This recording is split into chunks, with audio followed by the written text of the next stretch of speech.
Online and in the Odyssey app at The Fan Rochester. The sports leader, 95.7 FM and AM 950. The Fan Rochester, an Odyssey sports station.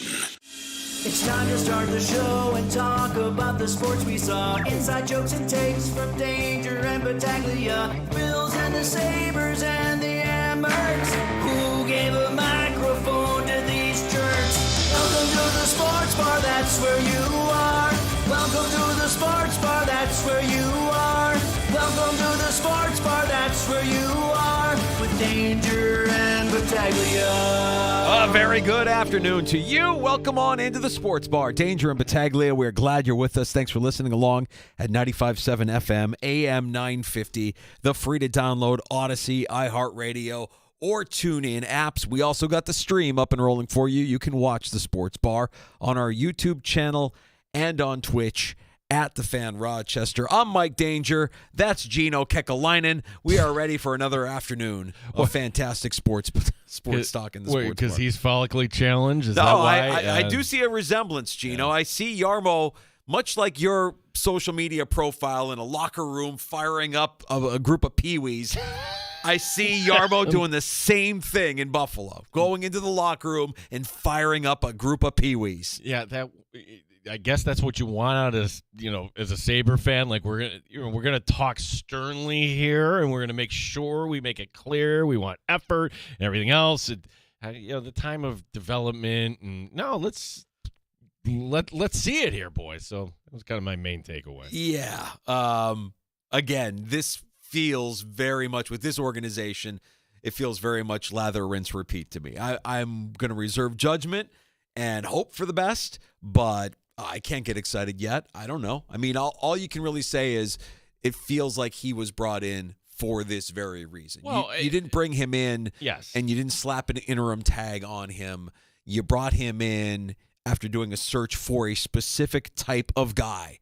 And he fit the bill, and he checked the boxes, and he wasn't going to be around here to be a senior advisor. He was here getting to know people, evaluating what was going on with the Buffalo Sabres, and eventually saying, yeah, this guy's got to go. Well, it just begs the question, why didn't you make this move way back when, and we could have saved all this time? I can't answer that question. I can't enter the mind of Terry Pegula.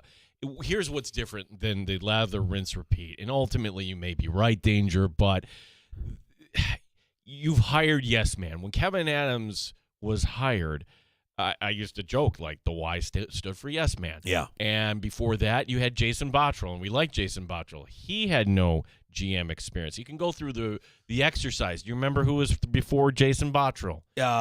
It was Tim Murray. That's right. How much? Again, no experience. So the good news with Kekalainen is he is the first GM that Pegula has hired who has previous GM experience. But we also heard Terry Pegula say about Kevin Adams, I wanted to be heard, right? Like that was a thing with him. He wanted to be Bottrell. It was Bottrell.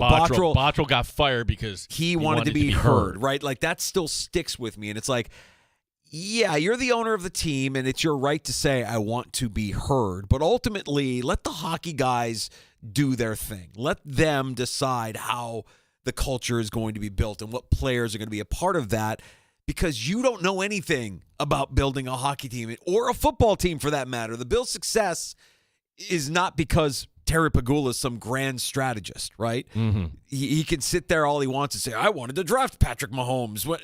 Shut up. Sign the checks, Mr. Pegula, and let the football guys do their thing. Let the hockey guys do their thing. If he gets out of the way and stops worrying about being heard and he actually lets Kekalainen do his thing, then maybe something changes. Well, I would say the one thing that was different when the we stood for him and Kim. Okay, so it maybe it's changed a little bit. My impression from a distance for Kim was that she was more of a barracuda than she led on to.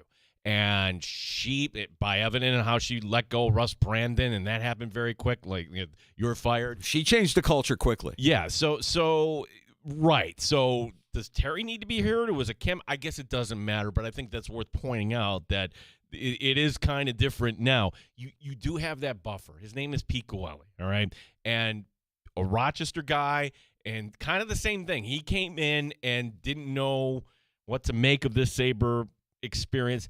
There's still plenty of time left. I always point this out, Danger. The year the Blues won the Cup, New Year's Day, they had the worst record in the NHL. And all of a sudden, flip the switch. You can do that in hockey as opposed to other sports. Am I here to tell you that the Buffalo Sabres are going to do that? No, not at all. Right. No, they don't have a Jordan Binnington. They don't have the pieces that are required to make that run. But can you at least make this interesting? Well, a lot of times a change in head coach is the catalyst for that. I don't know that I don't know what I see them doing with Lindy Ruff. This is his last year. His contract is up. He's been around and he's kind of earned the right to say, if I want to step down or do less, he could do that. But then what are you going to do? What is next?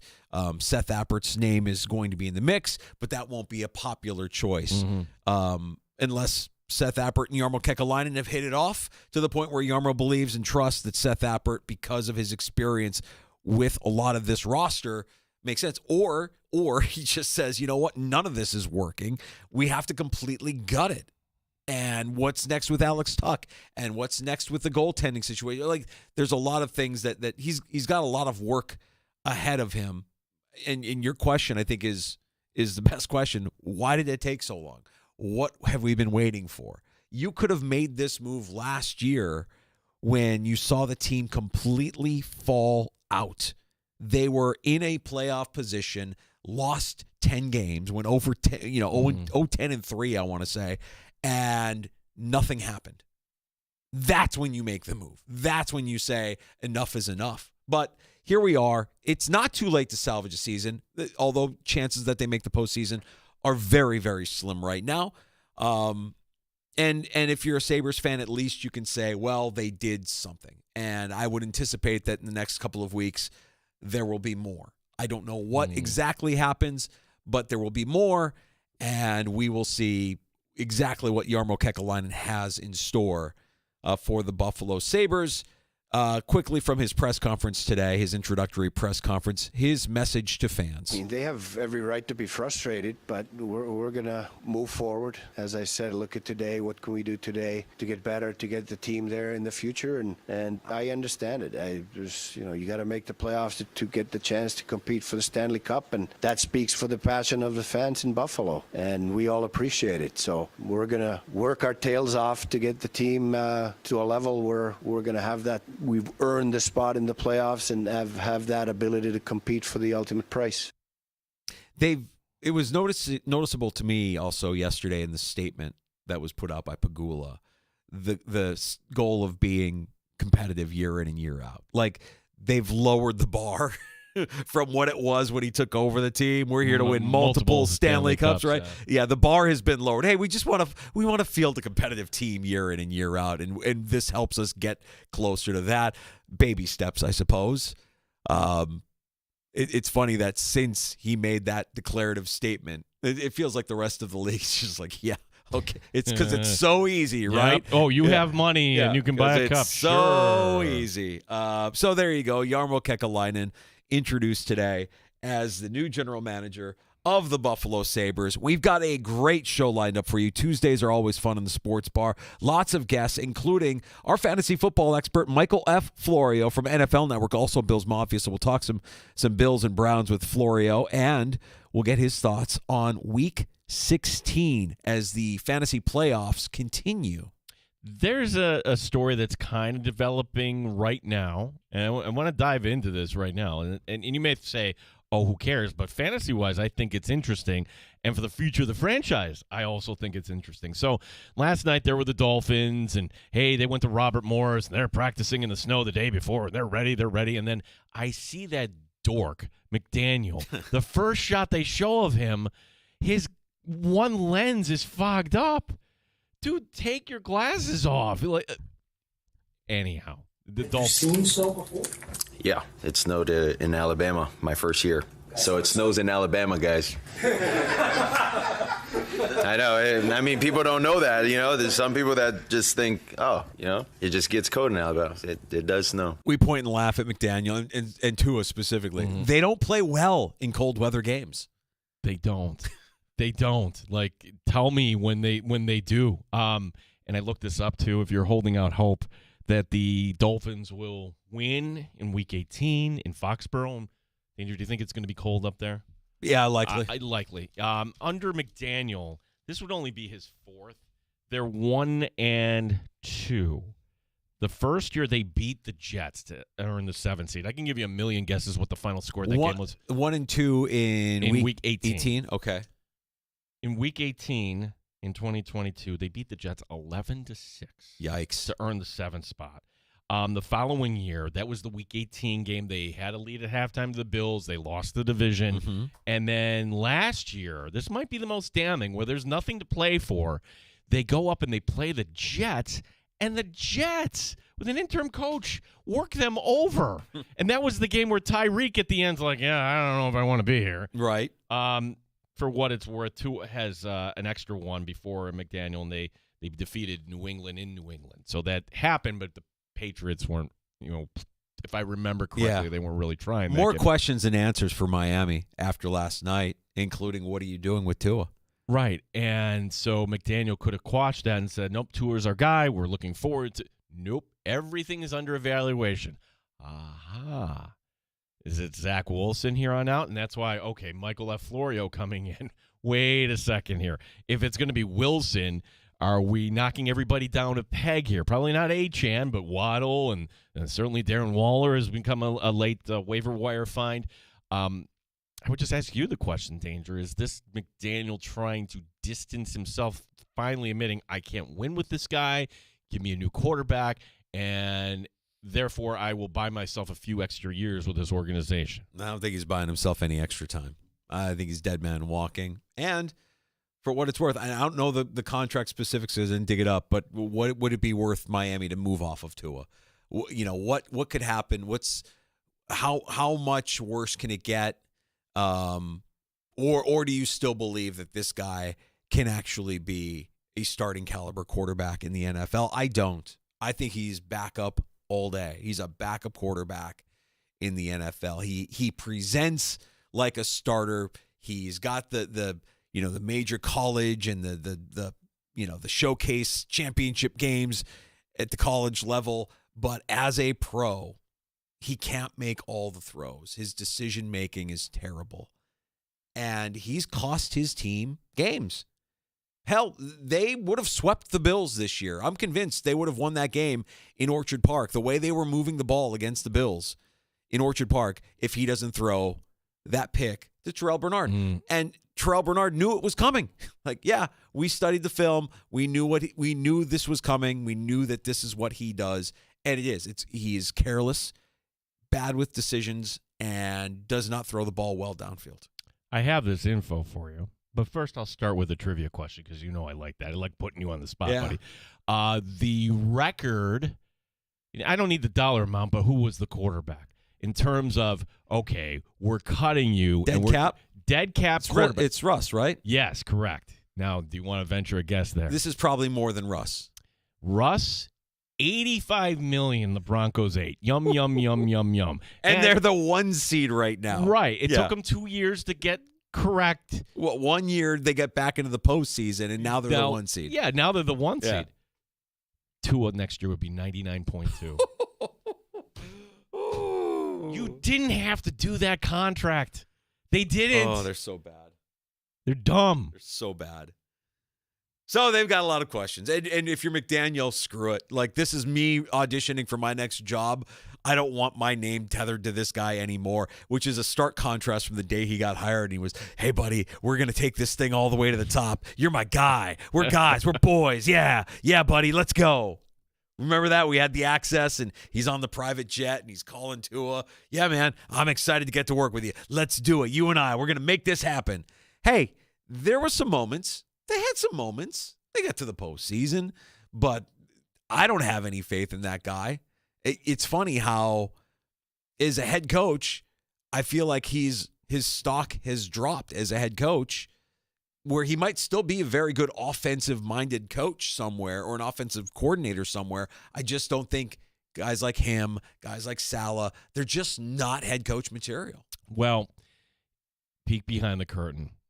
If I had to say, one of our favorite shows every year is our take of the year show. Yeah. We have this scheduled for Thursday. So some shows, like, say, Romy, they do like a year in review. Now, we just pull the best audio. And what's good about this, I forgot we had some of this. Uh-huh. And, Danger, there's not one but two Mike McDaniel cuts. Like, what the hell are you talking about? Well, we can't ever forget from earlier this year, before the season even got started, Mike McDaniel with just a rosy disposition, a positive outlook on life. I mean, we was in 1 hour zone coverages. They was in 1 hour That is not it. That is not it. Deep ball they had. You know what I need to do? I hate that it's come to this. Oh. I can't see. I mean, we was in 1 hour zone. No, you know what? coverages. It's not there because it got written over by the Dandalorian. So we'll have to find the clip of not a great day, not a good day, a great day. Why? We're one day closer to death. We all remember that, right? We'll get to that with take of the year. And Mike McDaniel, the Miami Dolphins, who has not won. Good morning. Oh, here it is. False. Great morning. Let's go. Why great? What makes this one great? Because we're another day closer to death. Wow. What? Listen, I love myself some dark humor, but Yeah, where did that come from? Yeah, very cryptic. Wow. So, take of the year coming up on Thursday. We'll get our audio in order, and we will present to you the finest audio from the past 12 months. Crown a take of the year champion. And going in, you got to think McDaniel has the odds. He's got not one but two submissions for take of the year. Some fantastic audio. And a lot of, like I said, a lot more questions than answers for the Miami Dolphins after their loss last night in Pittsburgh. Mike Leone joins us as he does every Tuesday in the 4 o'clock hours. The Amerks right now in this middle of this holiday stretch. It's game 2 of a 4-game homestand. They get the point against Lehigh Valley, but they're home tomorrow night. Maybe we could try this on for size because he knows the question's coming. He doesn't want to answer it, so I'm going to suggest this to Coach. Coach, here's your motivational speech coming up on Wednesday night before you hit the ice. I don't want to go on the radio next Tuesday and have to answer questions why we can't win at home on Wednesday, boys. Can we go out there and win? The Amerks have lost 4 straight on Wednesday night at home, which is kind of weird. Wednesday, Friday, and then the 27th. We'll talk to the head coach of the Rochester Americans, Mike Leone, coming up at 4:25. And less than 10 minutes from now, Matt Perino, our buddy covering the Buffalo Bills for the Syracuse Post-Standard. You can hear his work on the Shout podcast as well. Perino stops by as he does every Tuesday at this time to talk some Buffalo Bills.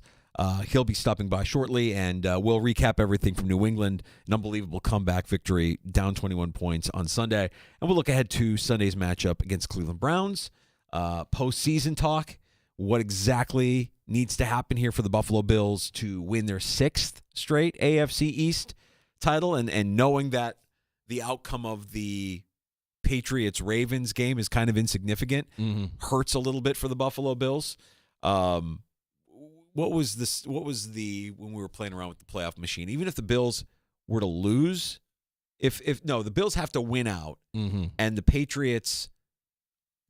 The only way the Bills can win the division is if they win out and the Patriots lose to either the Jets or the Dolphins. Right. So the Patriot-Raven game, that only matters in the sense of if the Bills were to slip up against one of these next 2 opponents, right? And do we really see them losing to the Browns? Do we really see them losing to the Eagles? I do not. I think the Eagles, maybe their status will be kind of cemented by that point. As the 3, that's what you could kind of hope. All right, like at that, maybe not, but hopefully they are locked in as the division. If you're a Bills fan from that standpoint, but as far as this week, paint me the picture where the game is going to be in nice weather. We should point that out. Relatively speaking, there's not going to be all that much other than maybe a little wind. Where the Bills trip up in this game in Cleveland. I struggle with it. I mean, the constant has been poor run defense.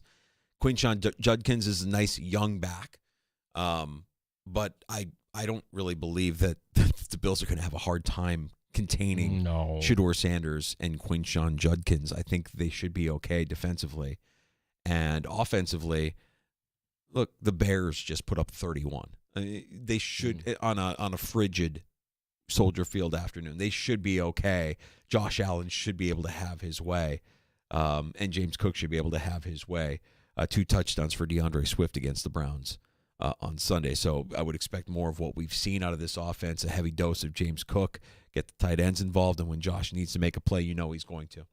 You can join us this afternoon anytime on the Good Smoke Barbecue and Pub Wingman line, 866-4FAN, 866-4326. Award-winning barbecue from Good Smoke Barbecue and Pub, 135 West Commercial Street, East Rochester, goodsmokebbq.com. You're listening to the Sports Bar with Danger.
Sports Update. Kekalainen introduced as the new GM of the Buffalo Sabres today. Kekalainen on how he'd like to build character. It's the standard set by the leaders on the team. They're not going to accept anything less. They're going to lead by example, show the standard every day, and then they can demand it from everybody else around. Sabres home Thursday night against Philadelphia. The Amherst are home tomorrow night against Utica. Head coach Mike Leone will join us in the sports bar in the 4 p.m. hour. Bills back to work tomorrow as they will be heading to Cleveland on Sunday. We're going to see who they bring in as a place kicker here in the next day or so, as Matt Prater out for this game with a calf injury. Matt Perino, Syracuse Post-Standard, and the Shout podcast will join us next. Syracuse basketball back on the hardwood tomorrow night. They're taking on Merciers. Gene Battaglin, the sports leader, 95.7 FM and AM 950, The Fan, Rochester. Straight up with no chaser. You're in the sports bar with Danger and Battaglia on the sports leader, 95.7 FM and AM 950, The Fan, Rochester. You know, it's a talented defensive unit that has had moments when they've played very high-end football. It's not only Miles. Schlesinger, their rookie linebacker, has been fantastic. He's probably in the conversation for a defensive rookie of the year, even though the team performance has been really poor and the secondary's good coverage unit. So, Miles, if you don't allow him to ruin the football game, this is a game that, you know, you should have some decent success offensively. Dan Orlovsky earlier won Bills Live here on the Fan Rochester talking about that Cleveland Browns defense. We'll discuss it further with Matt Perino when he joins us here in just a few covering the Bills for the Syracuse Post-Standard and the Shout podcast as well. Did you see that Josh Allen's MVP odds moved up to plus 525 now? He's in third place. He's still behind Matt Stafford, who's the favorite at minus 300. Drake May at plus 425. What would lead you to think that Drake May is the MVP of this league? I'm just asking honestly. No, I'm not anymore. I mean, yeah, trying to ask this objectively. He has had a nice season. He will be a thorn in the Bills' side for years to come. But last year it was a heated debate. Josh or Lamar, Lamar or Josh, and you know it veered off into directions we didn't like it going into. This seems pretty clear. Like, the Patriots are winning games. It's not because of Drake May. Like, he had his opportunity to show the world. If the Patriots ended up winning that game, Danger, and it was a Drake May touchdown drive with 2:43 to go, and I'm going to cap it off, and I just vanquish the Buffalo Bills, the AFC East is ours. We'll see you in the postseason, guys. He's the MVP. He didn't do that. It comes down to that sometimes. Yeah, I think about what these teams would be like without their quarterback. And I think the Patriots, I don't know that they'd be where they are without Drake May, but I don't think they would be that far off from where they are. Okay, now let's play that in Buffalo. That's right. If you're talking about that in Buffalo, and I would say also in Los Angeles, like, you know, do you have any faith in the backup in Mitch Trubisky? Do you have any faith in L.A. if something happens to Matt Stafford? I mean, in the case of Buffalo, and this is why I'd make the case for Josh Allen. If Josh Allen isn't your starting quarterback, you're probably picking top 5. You're probably picking top 5 with Mitch Trubisky if it's not Josh Allen. If it's Mitch Trubisky over the course of a season, certainly top 10, maybe even top 5. That's the value of Josh Allen. It is the most valuable player after all. So, I was encouraged to see that. I think a lot has to happen here if Josh is truly going to win the award for a second straight year, because it feels very heavily slanted towards Matthew Stafford right now. But a lot can happen over the course of the next 3 weeks. Stafford could have a stinker. Allen could have a stinker. Allen could play out of his mind. Allen could snatch victory from the jaws of defeat like he's done a couple of times already this year. We'll see. But I did think that was noteworthy after the performance and the 21-point deficit that was erased on Sunday in Foxborough, that Josh Allen has now moved up to third in odds as far as the MVP behind Matt Stafford and Drake May. Well, I mean, biases aside, aren't we betting Allen?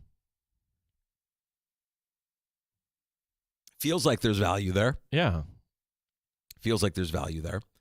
Heard that Patrick Mahomes also, when he was injured on Sunday, also reportedly tore the LCL in his left knee. So not just the ACL, but the LCL as well. Surgery for Mahomes was last night. Rehab begins immediately.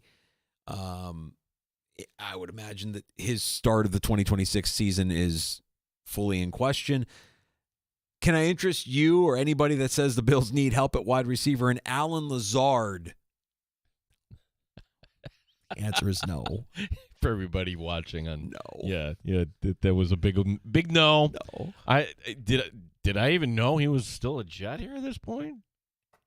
Yeah, it's been pretty quiet. yeah. He wanted his release. The Jets granted him his release, and his desire is to play for a playoff team. Is that Pittsburgh guy here knocking on the door? I don't know. I mean, they just signed MVS to their active 53. Well, and then you had Thielen too. Remember that? So like MVS last night, I'm like, oh, that guy, Yeah. touchdown. Yep. Forgot about him. In that game with the Steelers beating Miami 28-15, the AFC North, any way you slice it, the next two games really don't matter for the Steelers or the Ravens. That division comes down to Week 18. Win or lose over the next 2 weeks, that Week 18 matchup between the Ravens and Steelers will decide. Well, as we're waiting for Matt Perino, who's going to be joining us shortly, I got a text from him. He's just finishing up something right now. We'll get to the Bills stuff. I want to know, like, when are we going to find out the Week 18 game? Because you're going to have some games moved to Saturday. I'm thinking most Bills fans would love for that. We got to be realistic. Last game at Highmark, right? Chances are right now, statistically, it will be. I would love that at Sunday 1.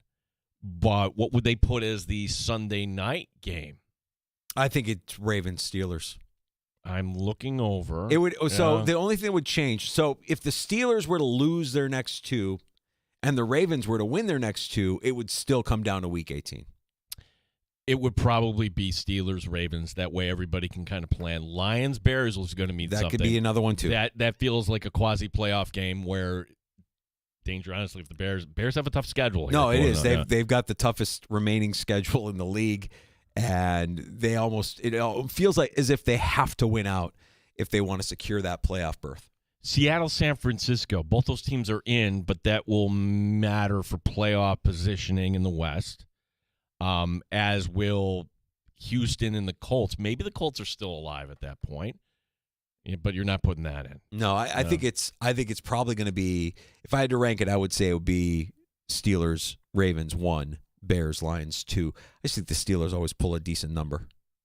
Chargers, Denver. Is that division still up for grabs at that point? I don't think so. No. I mean, Denver's schedule is not cake. This weekend, Denver has Jacksonville. They're hosting Jacksonville. Then they go to Arrowhead to take on the Chiefs in Week 17 before closing out the season, hosting the Chargers.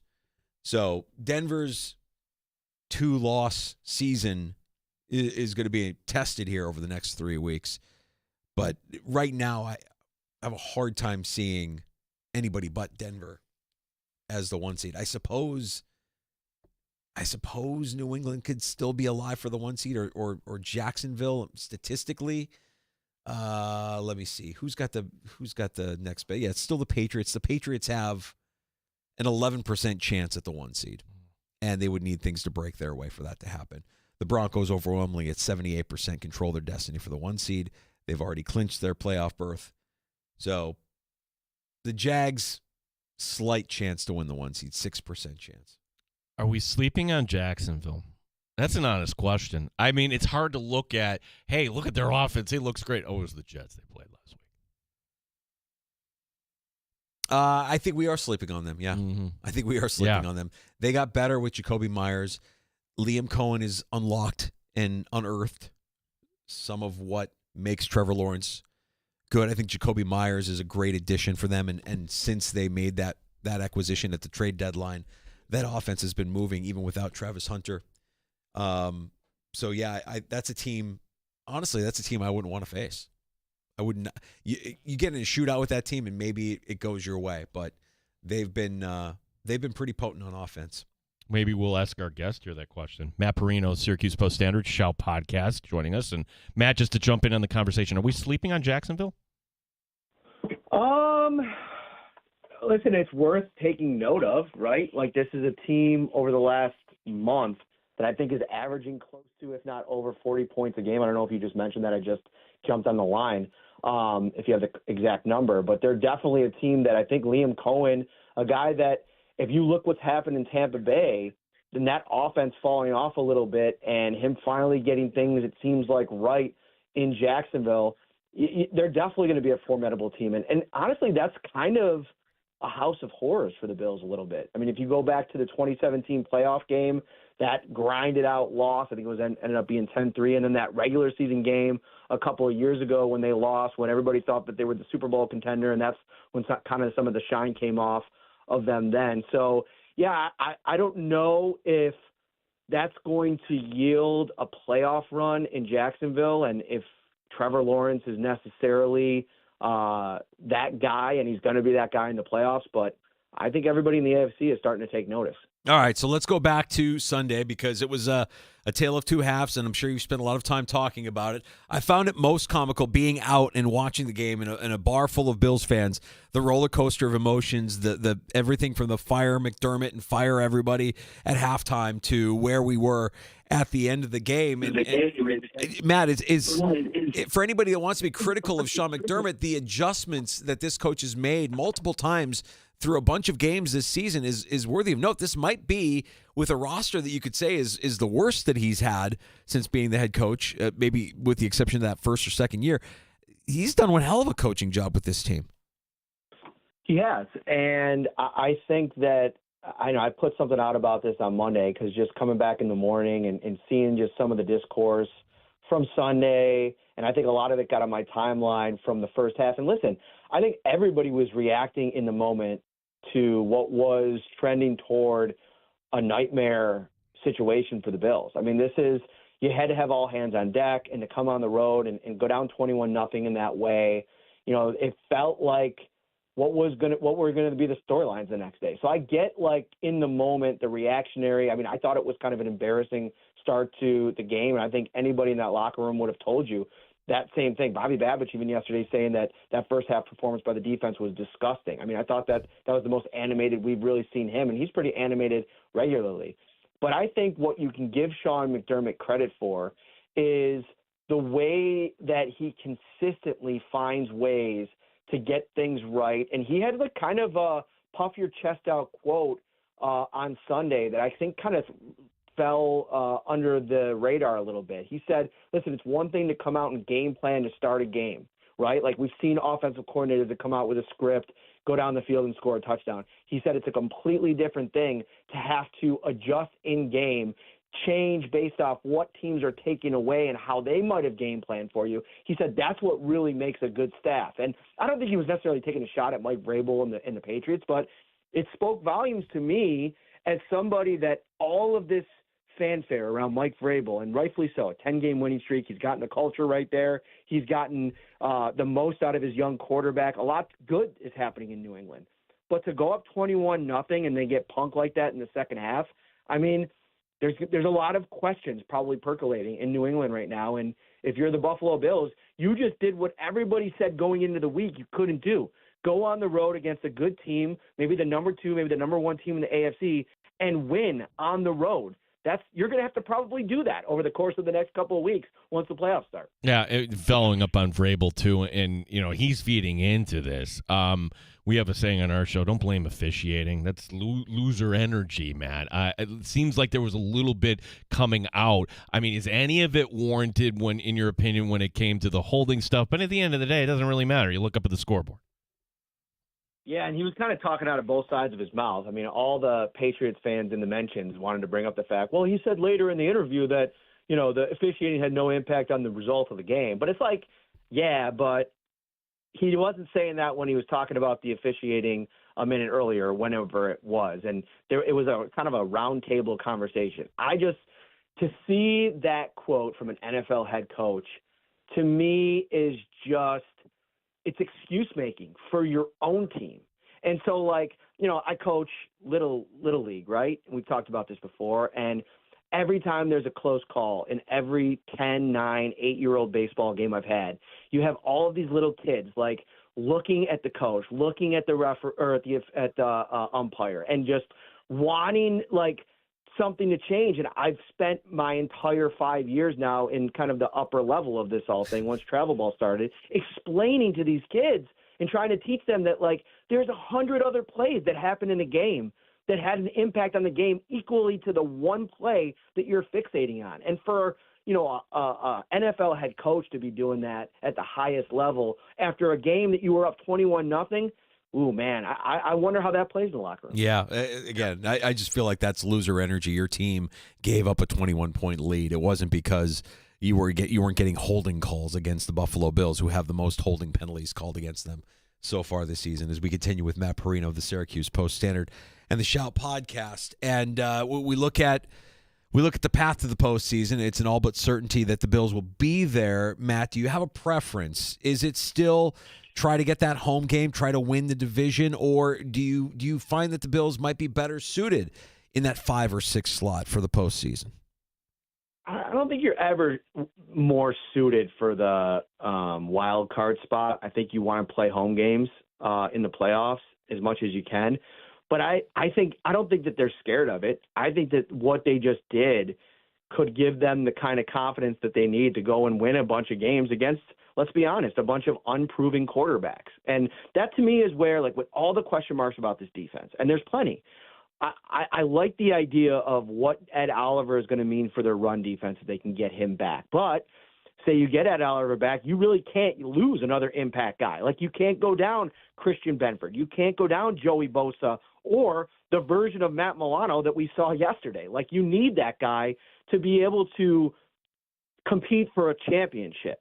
But you still have 17. And to me, that is something that no other team in the playoff field, unless somehow Baltimore makes some type of last-ditch effort to get in. And even then, it hasn't looked like Lamar. It doesn't look like he's healthy, and maybe he'll get healthy, and maybe they'll get the 4 seed, and they'll be able to host a playoff game or two, whatever the case may be. But right now, if the season ended today, there's not a quarterback in this conference that I trust nearly as much as I trust Josh. Yeah, we'll learn a little bit more tomorrow, Matt, but usually it's more Friday when you learn about a player availability. One thing that popped up last week, Benford, as you mentioned. It's the Browns. Is this a load managey type of game for Buffalo when it comes to Christian Benford? And it's also hard for me to see Terrell Bernard come back on the field. And look, I don't know how you felt about Shaq Thompson in that game against New England, but I'd like to see Bernard get another crack if that lower body is healthy, and he's got a few things working. So your thoughts on Benford and Bernard in a timeline here? For Bernard, for me, it's just truly is like, how close to 100% is he? Because I think as it stands right now, I'm not bringing him back until he's pretty close to that. And maybe if you tell me like, oh, well, he won't get there this season, well, then that's a different story. And you might want to start working him back in earlier than later. Because, listen, it's 100% injury rate in this league. Like, Shaq Thompson's already been banged up at different times this season. So to expect him to go the next 7 games and not get hurt, it's just unrealistic. So I think getting him back in the mix when he's ready, whatever the circumstances are important. I'm totally with you on the Benford front. Like, unless that toe is 100% and it was just a load management thing this last week, I am not rushing him back even until the playoffs, because it's very unlikely. I mean, this week against the Ravens and the Patriots, it means nothing really to the division. Like, they can lose this week, but if they beat the Jets and the Dolphins, which they're going to be heavily favored against both, they win the division, no matter what the Bills do, and they run the table. So if I'm the Bills, I'm almost preparing for that. I'm still trying to win every game. I definitely don't think you got to rush him back this week. And the other benefit of Benford not playing, it's more reps for Maxwell Hairston. Like, I'm trying to get him as many reps here down the stretch. And if Benford were healthy and back, I think you can really start to think about, as good as Trey White has played, letting just Hairston play in general to get him as many snaps as possible before you get to the playoffs, because you're going to need him. You're going to need his speed. You're going to need to match up in certain matchups once the playoffs get here. So, you mentioned Brian Thomas Jr. and Jacoby Myers. I mean, you're going to need Maxwell Hairston in that game. So I'm okay if it takes a little while for Benford to get back. Matt, lack of production from the wide receivers has been an evergreen topic this season for the Buffalo Bills. Were you surprised that Gabe Davis was inactive on Sunday, and how do you think they manage the room here, knowing that Mikael Hardman might be feeling a little bit better here, and we might see him? Who do you think gets a jersey on Sunday in Cleveland? Well, I think that to start off with the Hardman thing, like he'll take Codrington's spot on the roster. You almost got to look at him as like a non-wide receiver. And the Bills can do some things. Like, Jordan Phillips was injured in that game. Like, what's his status going to be? Is he going to be an IR candidate? Like, you got to look at that. And if he's not, if he's going to somebody that's going to be able to play this week, maybe you look at like a Fedarian Mathis who hasn't played a lot, and maybe you can get him back on your practice squad. I don't think he needs to take a 53-man spot.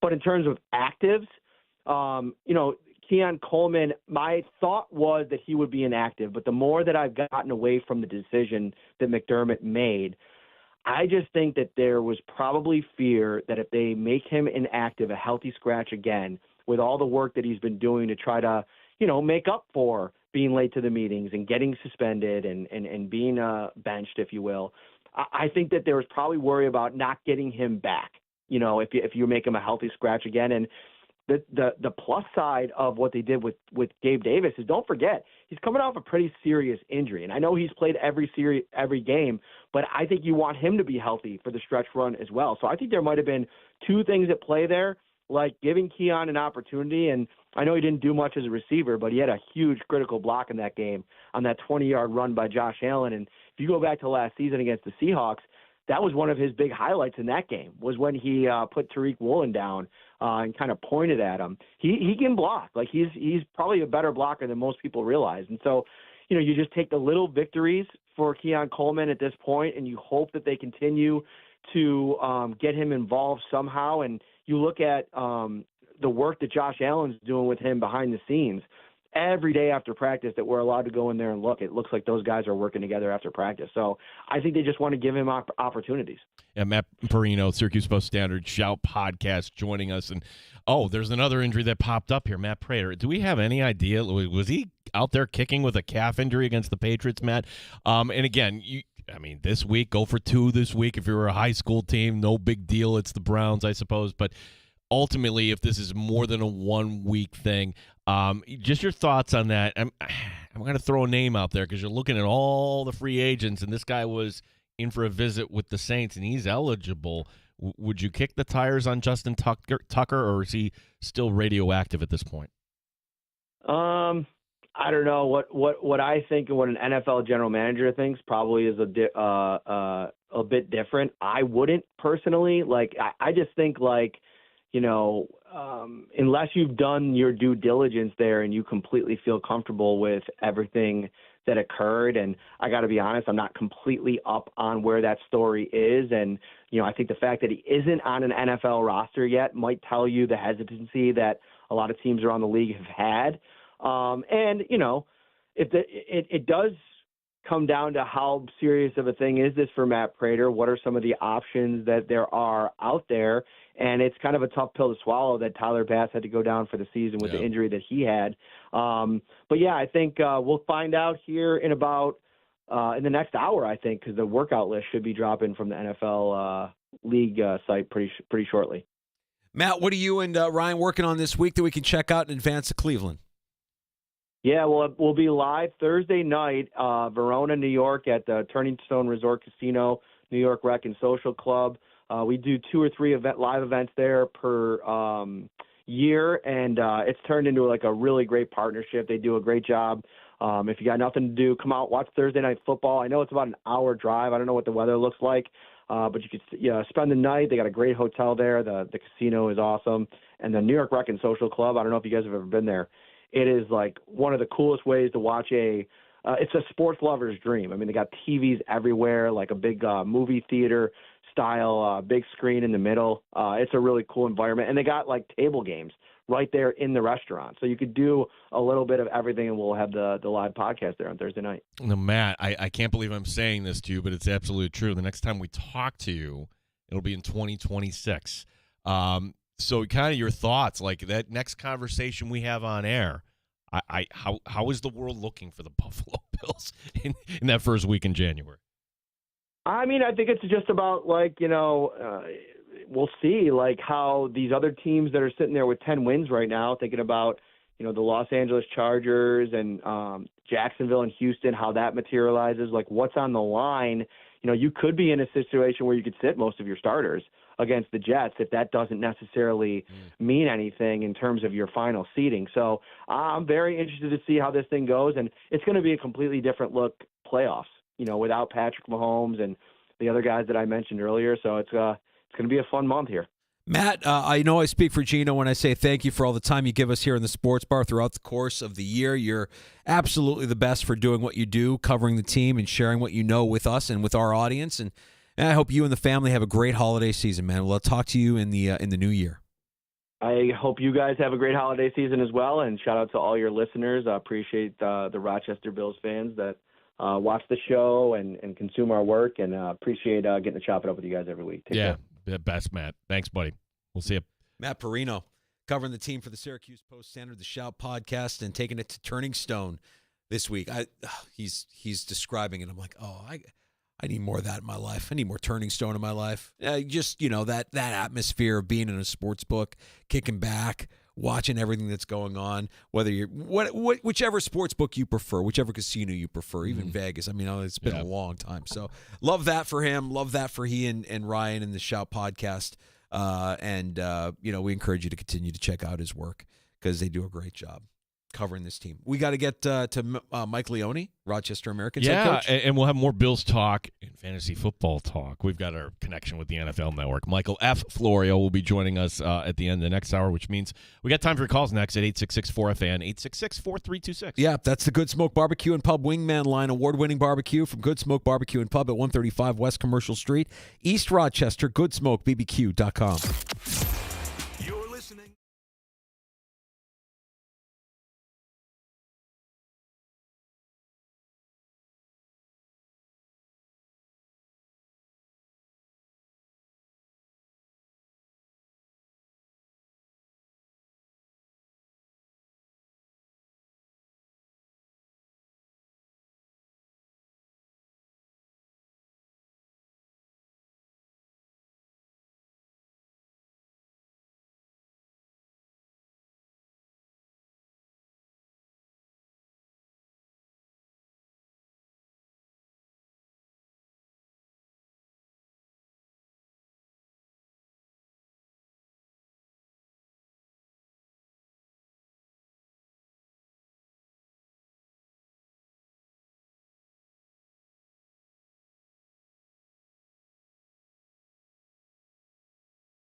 WNBF Rochester, the sports leader. 95.7 FM and AM 950. The Fan, Rochester.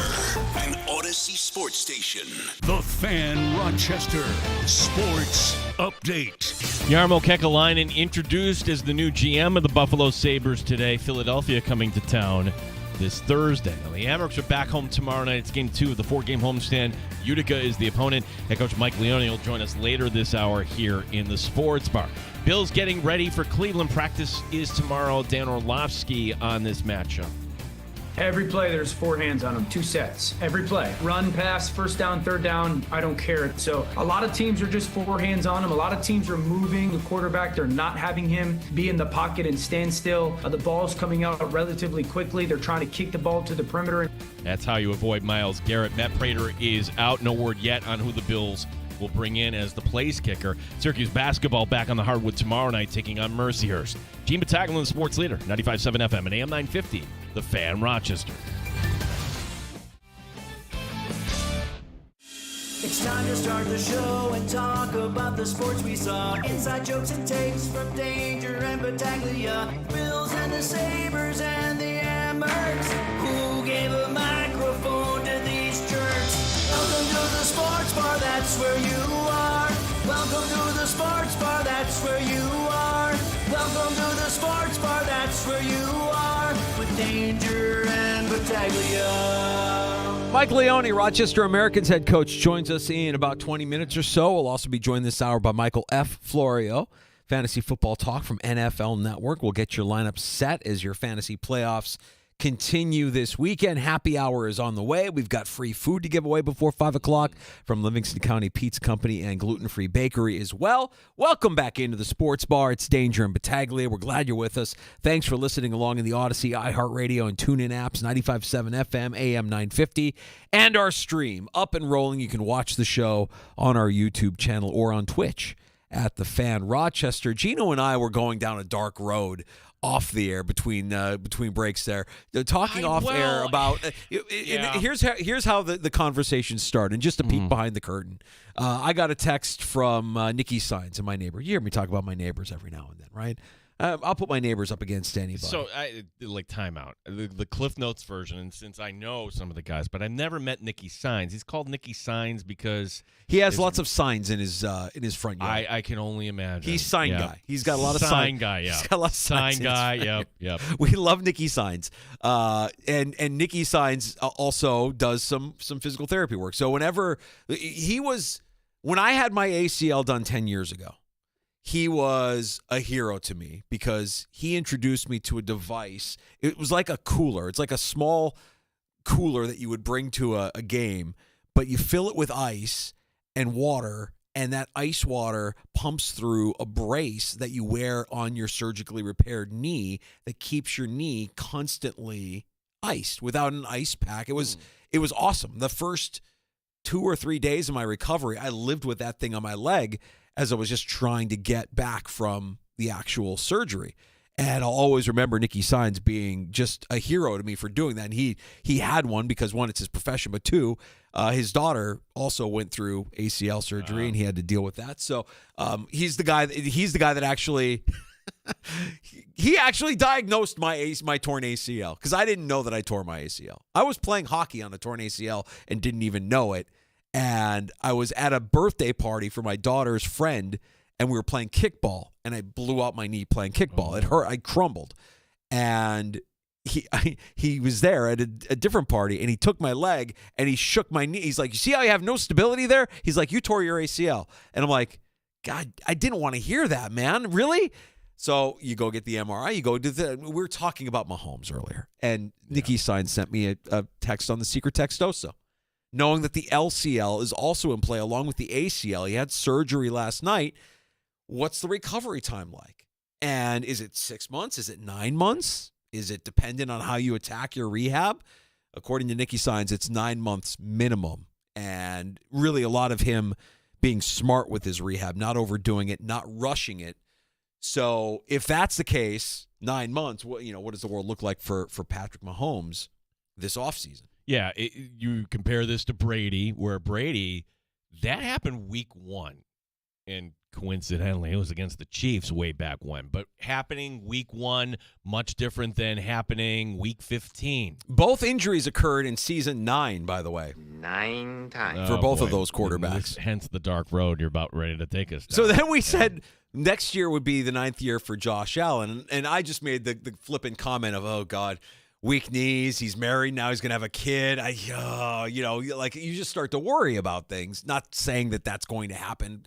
Clearly, he takes care of himself. He barfs before every game, so he gets all that nonsense out of his system before he gets on the field. Well, and this is where this has been rattling around in my mind ever since we saw it Friday night. We get off the air, and I get home, and everybody's like, wow, why didn't you talk about Josh and Haley's? And I'm like, what are you talking about? I'm not looking at my phone driving home. That happened just as we were getting off the air Friday, and we're very happy for Josh and Haley. And, well, I don't know the logistics of how you would manage a family.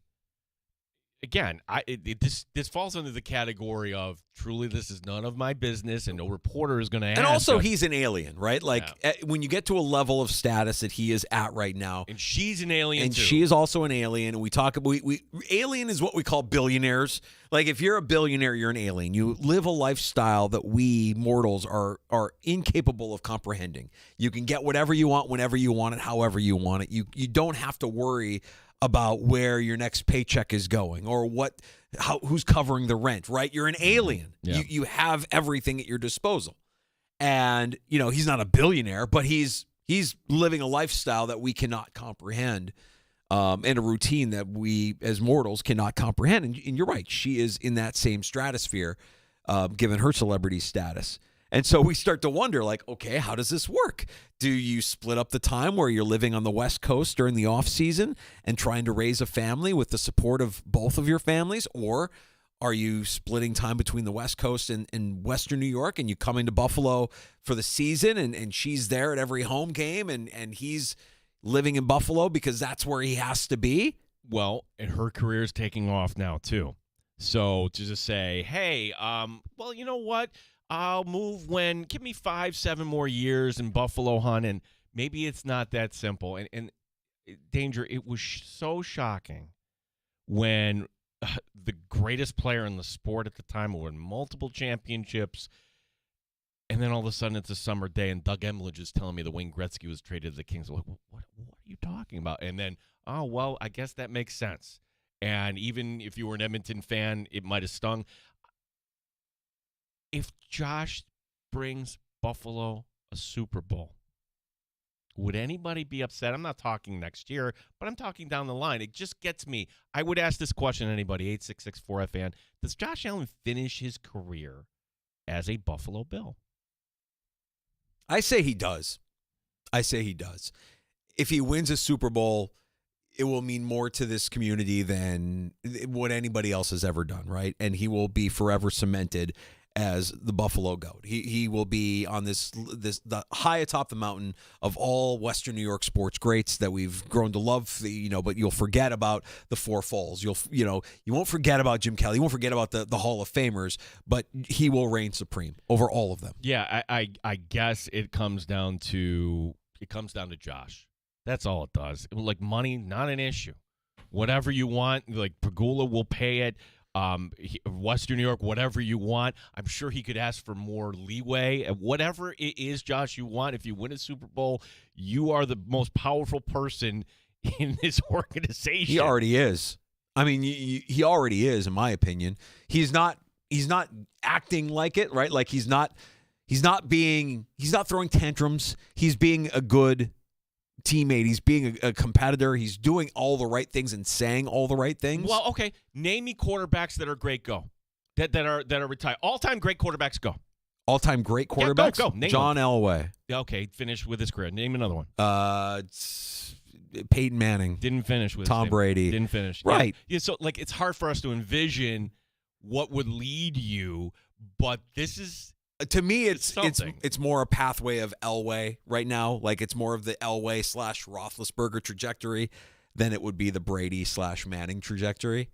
But who can say? Because injuries played a role in Manning, right? Mm-hmm. A rift with the head coach played a role in Brady. That came to an end. I don't know. I mean, it's who can say, except for at this point, it feels to me more like the trajectory of an Elway, where you might even get there and not get one, but you get back and you finally get your redemption at some point. The thing that would make me nervous about the Western New York LA combination that we have going here with this couple is, and I don't see this in his character, so this is very far-fetched, but you've seen it from athletes before where they get so frustrated with the losing and the not being able to get over to the point where they finally say, I'm out, I gotta go, and where you end up is a team like the Rams, who might need a quarterback in a handful of years, with an offensive-minded head coach who gets him weapons that he never had in Buffalo. And then that would be the ultimate heartbreaker, but I don't see that ever playing out.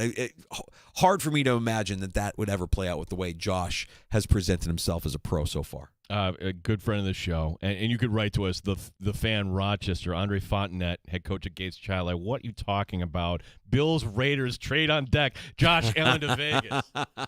I guess that's Andre. Yeah. Yeah.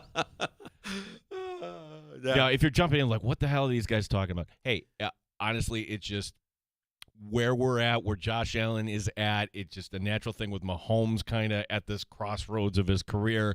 If this is the magical year for Buffalo and Josh Allen's going to be a dad soon, I'm just wondering, and again, alien lifestyle, I can't understand half of it. How do you raise a family when one has a profession on one coast and the other is on the other coast? How does that all work?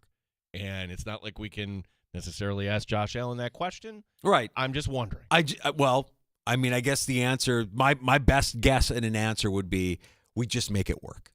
You just make it work. You do what you have to do. You're together when you can be together, and you support where you can support.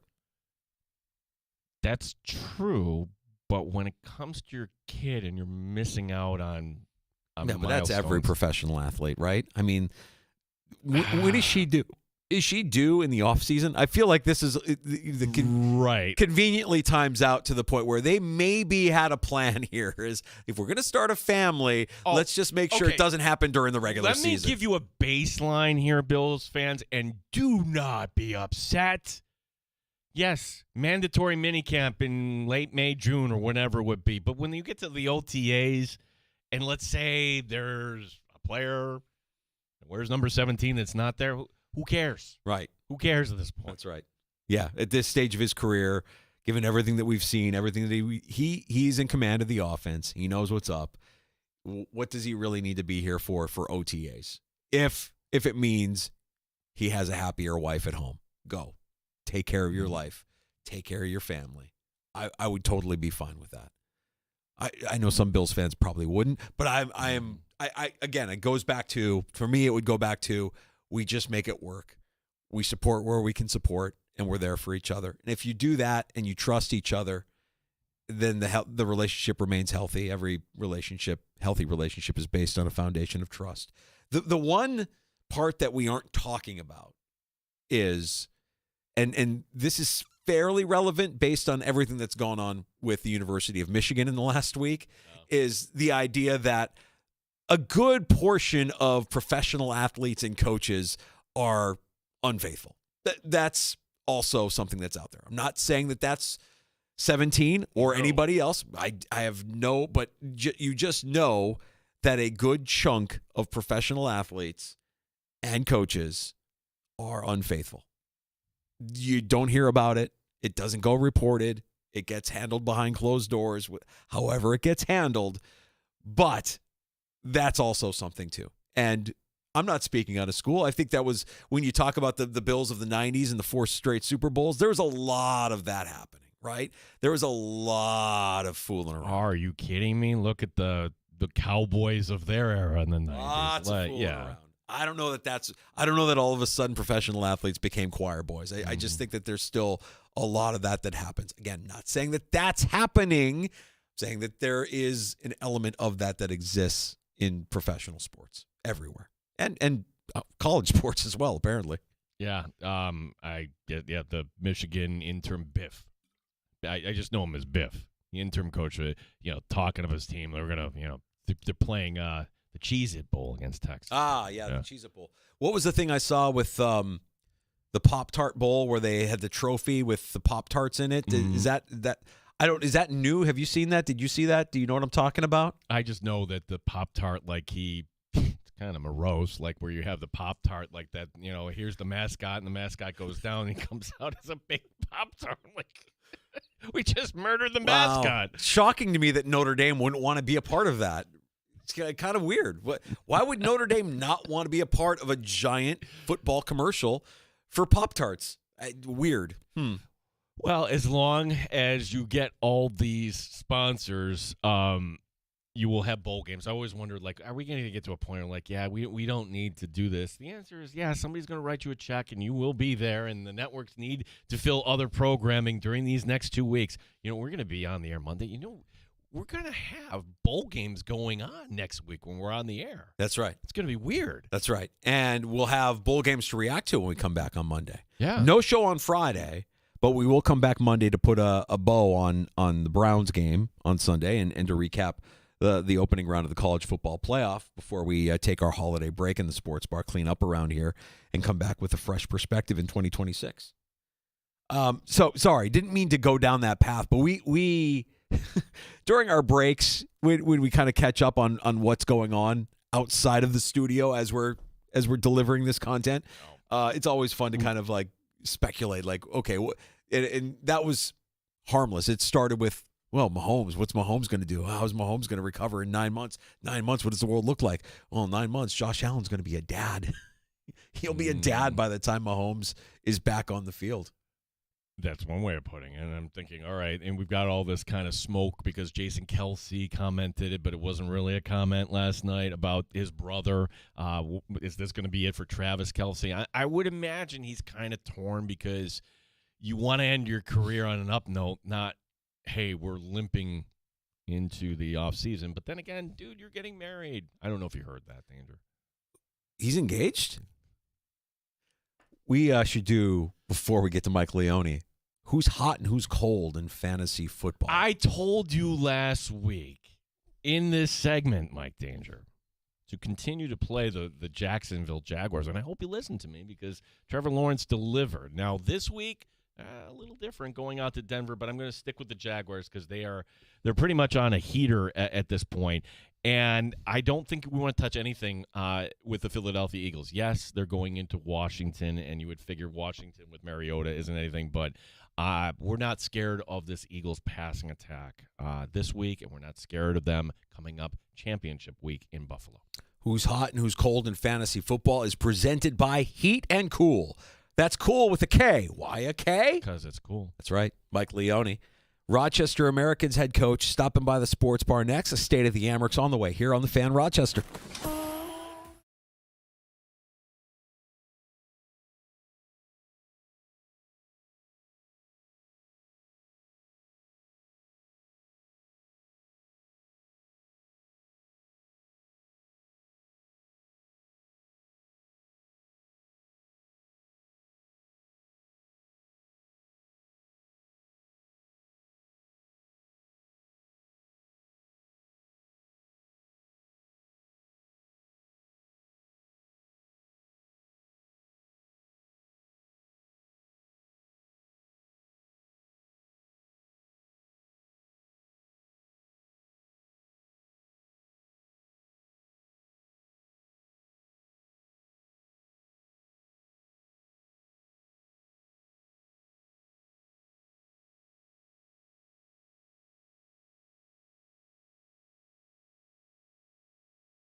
Jarmo Kekalainen introduced today as the new GM of the Buffalo Sabres. Philadelphia coming to town coming up Thursday. Kekalainen talking about how to build character. It's the standard set by the leaders on the team. They're not going to accept anything less. They're going to lead by example, show the standard every day, and then they can demand it from everybody else around them. Amerks are home tomorrow night against Utica. It's game 2 of a 4-game homestand. Head coach Mike Leone joining us next year in the Sports Bar. The Bills need a kicker. Apparently they're bringing in some guys to work out today, try out. We'll learn that list in a little bit. Matt Prater out coming up against the Browns this Sunday. He's got a calf injury. Syracuse basketball coming off a brutal loss to Hofstra. The Orange back on the hardwood tomorrow night against Mercyhurst. Gene Battaglia, the sports leader, 95.7 FM and AM 950, The Fan, Rochester.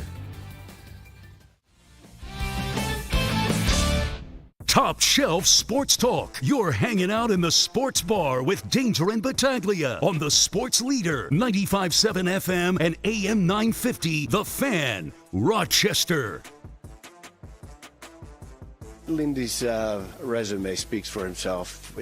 He's been a great coach in the league for a long time. I've really enjoyed my interaction with him day to day. He works his tail off every day. He's early. He's watching tape. He's analyzing. He's talking to the players. He's got a good line of communication with them, and he's looking for ways to get better. So I've really enjoyed my time so far with Lindy. What does that mean? There's no changes in the coaching staff? We're going to evaluate everything moving forward, whether it's the scouting staff, management, coaches. Everybody is under evaluation at this point, but there are a lot of good people here that are great at their jobs. New Buffalo Sabres general manager Jarmo Kekalainen on the Sabres staff as we check what's going on with the parent club. We check what's going on with the Rochester Americans and head coach Mike Leone, who joins us now in the Sports Bar. And I'm sure you're familiar with Jarmo, that you've gotten to spend some time with him.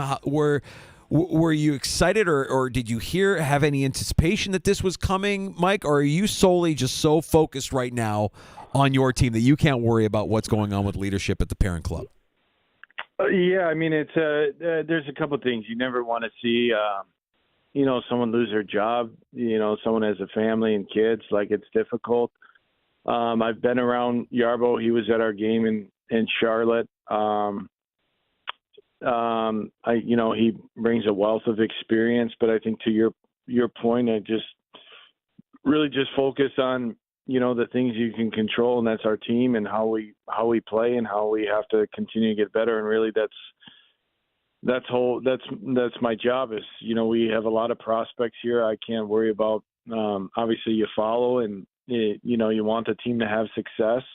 There was obviously a big change in the organization. They felt it was needed, and my job is here to help our kids develop and win hockey games. So that's what myself and our staff is focused on right now. And just for the sake of clarity, Jason Carmonos is still the general manager of the Rochester Americans through this transition.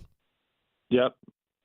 So the how this works then, if they want something in Buffalo, might you get a call directly ever from Lindy, or does everything kind of come through Carmanos? How does the workflow there work, Mike? Yeah. I mean, there's communications on call ups, like you would in any other organization. I get a call from, Jason Carmanos when someone gets called up.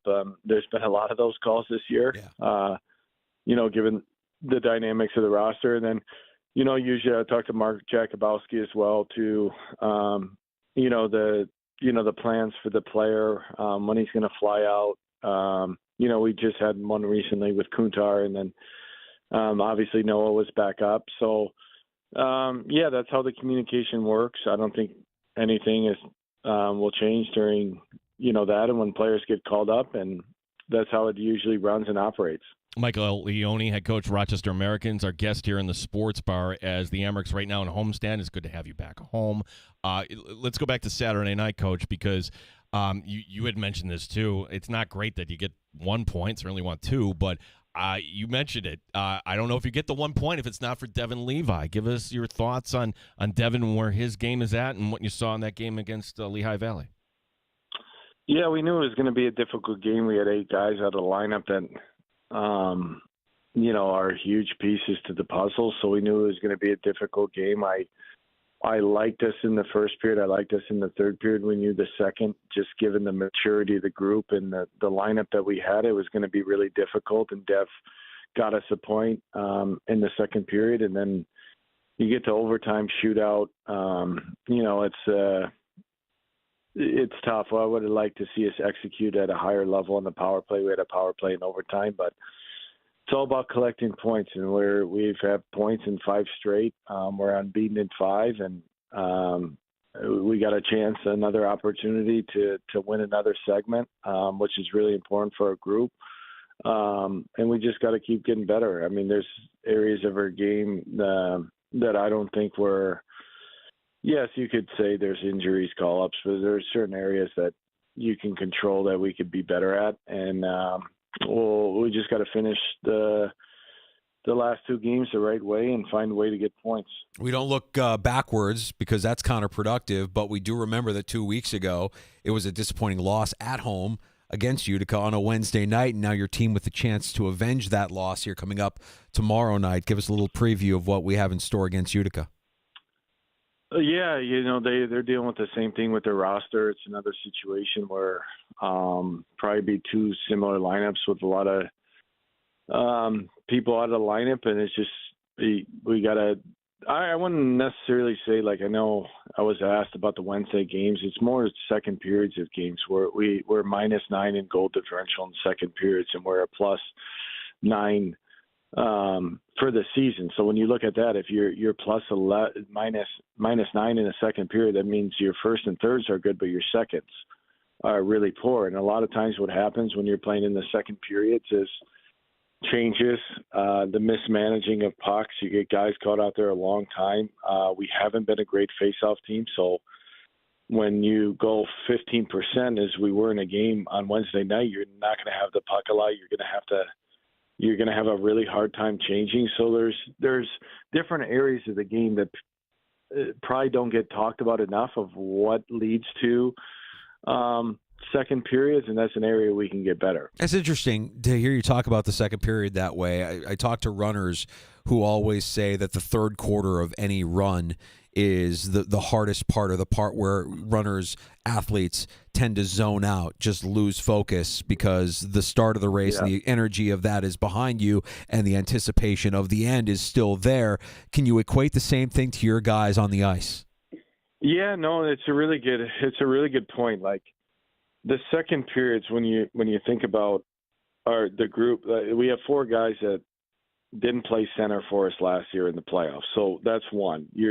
When you don't have, you have to be mentally locked in the second period. So that comes with faceoffs, that comes with line changes, that comes with mismanaging of the puck.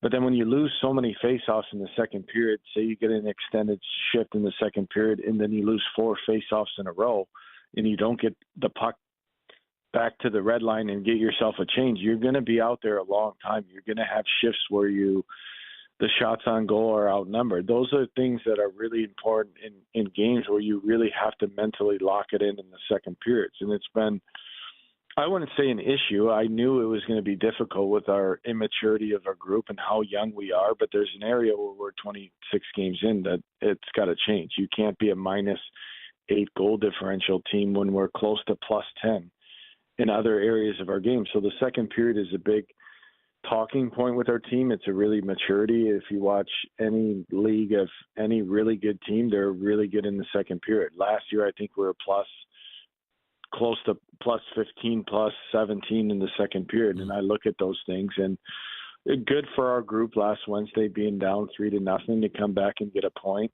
And I don't look at it, yes, we lost a game, but points, if you look at our division and you look at any division, you look at the NHL, when you get points, those points accumulate over time. So when I look at this last 5 games, sure, we've lost some in overtime, we lost in a shootout, but they're points.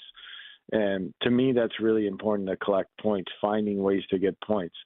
And we found a way to tie the hockey game 3-3 and got a point out of it. Now there's areas, like I said, in the second period, we just got to be better. We're talking to Amherst head coach Mike Leone. Amherst tomorrow night. Don Stevens and Andrew Mossbrooks will have the call 7 o'clock against Utica. I have no idea what the quickest way in terms of flights getting from Vancouver back to Rochester. Trevor Kuntar made it back in time this after playing the game in Vancouver. Were you surprised, number one? And then number two, what has he brought to your team? Because 9 goals so far this season. He is going to break his career high here at the professional level at this clip here very soon, Coach. Yeah, no, he's. I mean, we had to play him. We didn't. We were running out of. Noah went up. Helly was sick, so he basically flew through the night. Probably he said he slept well. I know he probably didn't sleep well on the plane, and then got here about 12 and played. He's just. We've had a lot of success. If you look at the last 2 years of guys that have had career years, if you work hard and you're competitive and you play a relentless brand of hockey, I'm going to play you and you're going to play. And he's in the same category as Fiedler Schultz was last year, who was a 16th forward to start the team, and he just outworked people and played ahead of people in the lineup. And there's no different with Kuntar. He's a relentless player. He works. He's physical. He does all those things that are really hard to do, that are hard to do on a consistent basis. There's a lot of other parts of the game of scoring goals that make a winning hockey player, and he's done all those things. And then there's still areas of his game I think are can get better. And Jagger Joshua is another one. He's in, last year he came to us. He was in the East Coast Hockey League, out of the American Hockey League, but he works. He'll fight when he has to. He got himself in a really good shape, and he's played really well for us. Like, those guys have been incredible. I mean, at the start of the year, those guys are probably your 11th, 12th forwards, and now they're playing, top probably 6 to 9 minutes, just given, how many guys we've had up there, and they've done a great job. Mike, at this stage of the season, you talk about guys that are kind of ping-ponging back and forth between the Sabres and the Amerks. I mean, you're the head coach of the team. I also imagine you have to play head shrink as well with some of these guys and managing expectations through the course of the season. How do you deal with the Noah Ostlunds and the Isaac Rosanes when they keep coming back and forth to the club? Yeah, I think the biggest thing is we have those guys are, they're up and down. They know the situation. They know the numbers. They know it's a business. We just say, when you're here, there's a standard that you have to play with. I don't care that you're sent down and you feel bad about yourself. That's not any of our problem. You're here to get better, and you have a job to do when you're here. And those guys have been great. Like, Noah came down, probably wasn't feeling 100%, to say the least, and had 3 points, and he was the best player on the ice, because that's just who he is a kid. He's going to come down here. You have to be where your feet are. He played well, got called up, and good for him. And whoever's down here, they know what the expectation is. It's not, we have a sign in the room in the basement that says selfless. Like, I'm a big believer in that. Like, if you're a first rounder, second rounder, a non-contract guy, if you're here, you're here to help the team win. And those guys have been phenomenal.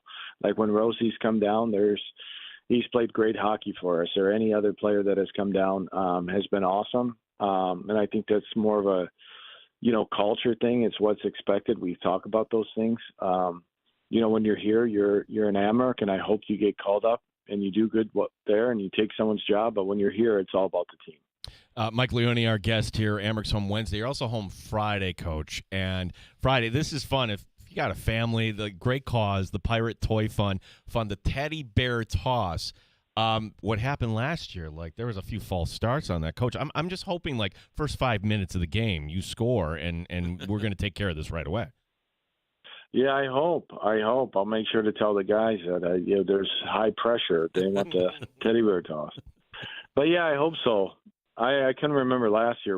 Didn't it go into overtime or something? Yeah, it was like the shootout. Yeah, it was the shootout, and then 0-0, right? And there was only one goal scored in the shootout. Yeah, people were shooting him onto the shootout. No, don't shoot him on the shootout. And and then we had to wait, and then we had to wait like 8 minutes, and then the guy missed, and then we won. Yeah. I remember that. Great time. We're looking forward to that. That's coming up on Friday night. And, of course, tomorrow night, it's Utica back in town after a couple of weeks. Blue Cross Arena will be rocking. Head coach Mike Leone, always good with his time to join us here in the Sports Bar. Best of luck this week, Coach. Talk to you again later. Thanks, guys. You guys have a good one. You got it. There's head coach Mike Leone, Rochester Americans.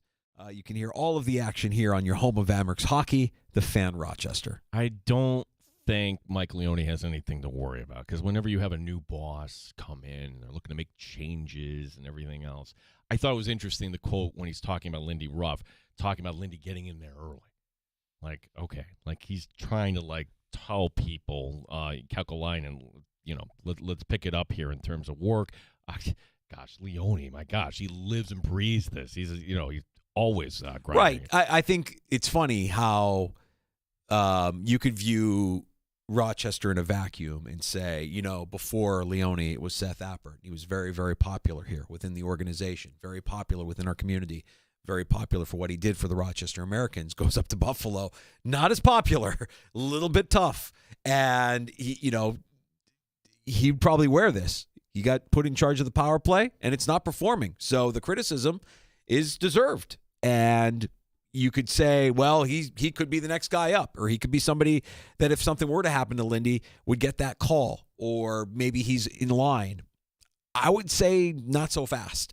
I would say hold off on that thought. Mm-hmm. If Kekalainen is true to his word, and we don't have any reason to believe he's not at this stage, this early stage of his appointment, he is going to evaluate everything. Well, and going back to Seth, remember, this goes back actually to the previous coach, John Granato, because Granato gets sick for a game or two, and it wasn't the assistant, whoever it was at the time. It was Seth Appert against Washington. I remember watching, like, this is surreal. Seth is behind the bench for the Sabres, right. and they end up winning, and it's fantastic. So that's why we were thinking the trajectory the whole time. Gosh, if you go back in time, remember the Amerks are in the middle of a playoff push. That's when we first heard, we're hearing the chatter that Lindy's going to call up Seth and be an assistant, thinking, is this the best course of action here for Seth Appert? And the answer is yes. Yes. Mm-hmm. I think that, he's getting NHL experience. He's learning from one of the all-time and greats. His goal is to be an NHL head coach. So he's in a good spot. The results are not where we want them to be, and I'm sure he would agree with that. But if everybody's under evaluation, I would imagine that includes Jason Karmanos. I imagine that includes Mike Leone. And I think, Kekalainen has got his work cut out for him and really digging in to see just how the operation works, what's going on. And I don't think it's – I know injuries happen and call-ups happen all the time, but the way Ostlund came back down, it felt like that was not something that he was prepared for or wanted to do. But to his credit as a pro, he shows up in Rochester, has a great game, pissed off, goes right back up to Buffalo, and who knows if we get the chance to see him. Maybe in the postseason we see him again. But Mike Leone always open and honest with us, giving us some of his time here, and we look forward to a couple of great games of action here coming up on Wednesday night, tomorrow night, and Friday night as well at Blue Cross Arena. Michael F. Florio from the NFL Network. Talk some fantasy football. Yeah, also some Bills football. And look, if he wants to bring up the Mets, he can. Let's keep things positive in the sports. Well, I was shocked when we had Catalana on yesterday. I'm like thinking, here it comes. I'm just going to have to take my medicine. Okay, thanks. I cut that off. He did, right, and then Catalana texted me up. That's my Christmas present to you. Thanks, pal. Some fantasy football talk on the way, presented by Heat and Cool. Who's hot and who's cold? We'll tell you next with Michael F. Florio. It's presented by Heat and Cool. That's cool with a K. Why a K? Because it's cool. Michael F. Florio, NFL Network, next on the Fan.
if they beat the Browns and the Colts lose or the Texans lose. Okay. I mean, a playoff berth feels inevitable. It's that division that we've still got our eye on, right? Like the odd chance that if the Bills win out and the Patriots drop one of those two against a division opponent. It's going to come down to Week 18, and that's what you would want. Like, okay, not worried about the Bills against the Jets Week 18, but what do they put if they're simultaneously on? Like, everybody's looking at their phones, right? Like, are we watching Patriots-Dolphins? Michael F. Florio joining us. Michael, you got to come back for the last game at Highmark, buddy. I'm hoping that's in the playoffs, right? Like, Week 18, sure, but maybe we get one a little bit further down the road. What do you think? It's going to get warmer in Western New York the longer you wait? I mean, come on. Get to Buffalo for a game before they close down the old dump. Me too. I'm road. If not, I need to be somewhere because it's easy for me once the season ends and we're in the playoffs. Right now, they kind of – people need me to win some fantasy championships, so I'm kind of needed here. But maybe – Week 18 might be one that I might be able to sneak out for. Well, I got a doozy of a fantasy question for you, Mike. But before we get to that, let's talk Bills right off the top. Look, the Bills live dangerously. They make adjustments. You have Josh Allen. Is this sustainable to take this the distance, Mike? Your thoughts on what was another wild win for the Buffalo in Foxborough this time? Look, it's not sustainable for mine, and I would say probably yours and your listeners' hearts because, I mean, the first half, we're all pulling our hair out and freaking out. And then is it sustainable? I would say for most teams, no. And I don't think it is the best recipe for success. You kind of are playing with fire, and we've seen it at times, right? Like against Houston or the Falcons where you fall behind and Allen and James and those guys aren't able to dig their way out. You're putting yourself in a position where maybe against, like, say, a Denver or another really good defense like that, or Houston again, are you able to climb out of that hole? So preferably they come out playing the way they've been playing in the second half and could do so for 4 quarters.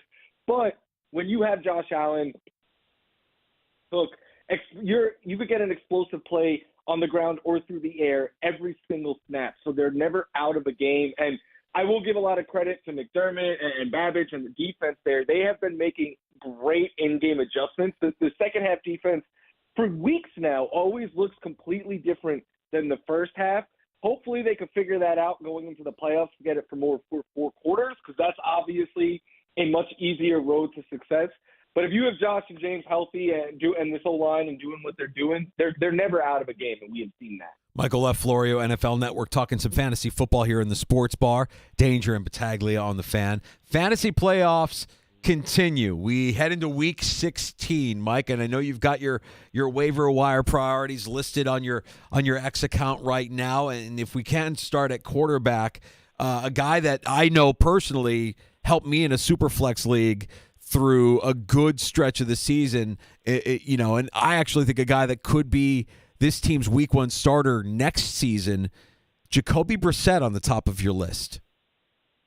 Yeah, the only reason Jacoby Brissett is potentially available on waivers is because last week he had the Houston Texans. Right. And I will admit, I thought that was a matchup to avoid. I had him as a sit because in the last 3 weeks prior to that, they held both Allen and Mahomes to no touchdowns.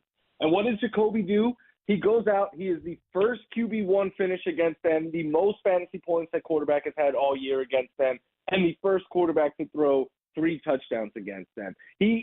My good friend Marcus Grant from NFL Network has coined the term "set it and forget it," and I think that is what you have to do with Jacoby the rest of the way. He has a favorable matchup this week against Atlanta, who has really struggled against the pass the last month, and then he ends the fantasy season next week in championship week with the Cincinnati Bengals. So, yeah, if you have Jacoby Brissett right now, you just are – I would say start – I've seen people on Twitter be like, well, outside of Allen Hurts and Brissett, quarterback, it's really tough to figure out. Like, that is how good Jacoby Brissett has been.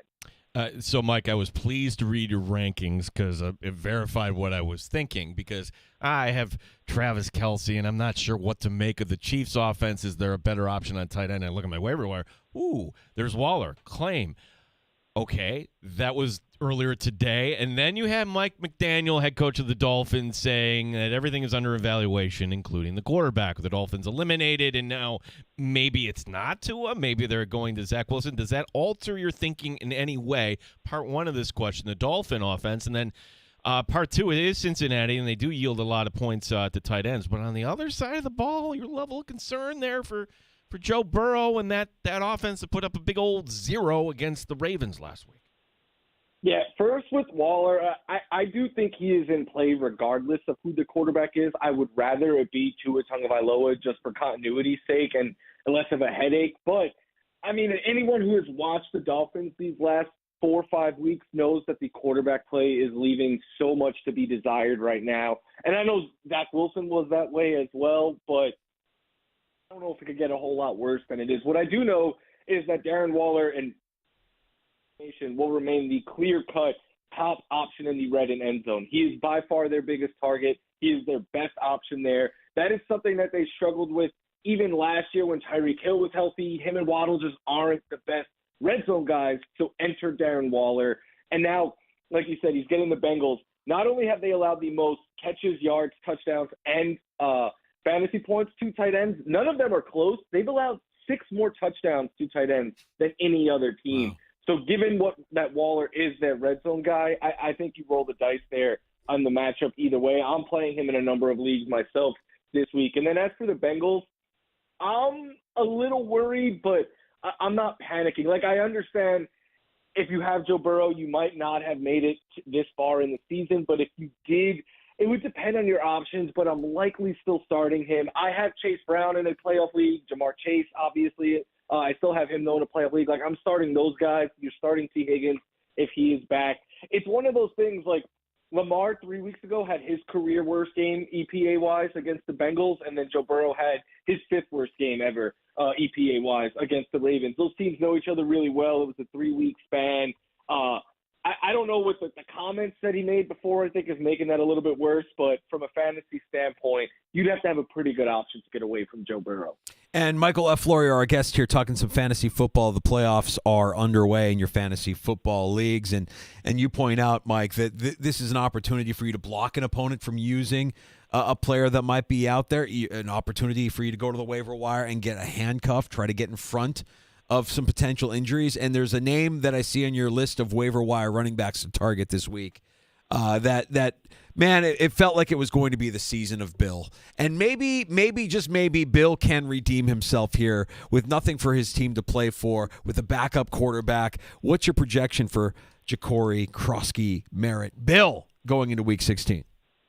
Look, last week was awesome for him with Chris Rodriguez being the scratch, kind of late in Sunday getting that scratch. He was able to step up, and that is the role that he would be best utilized in.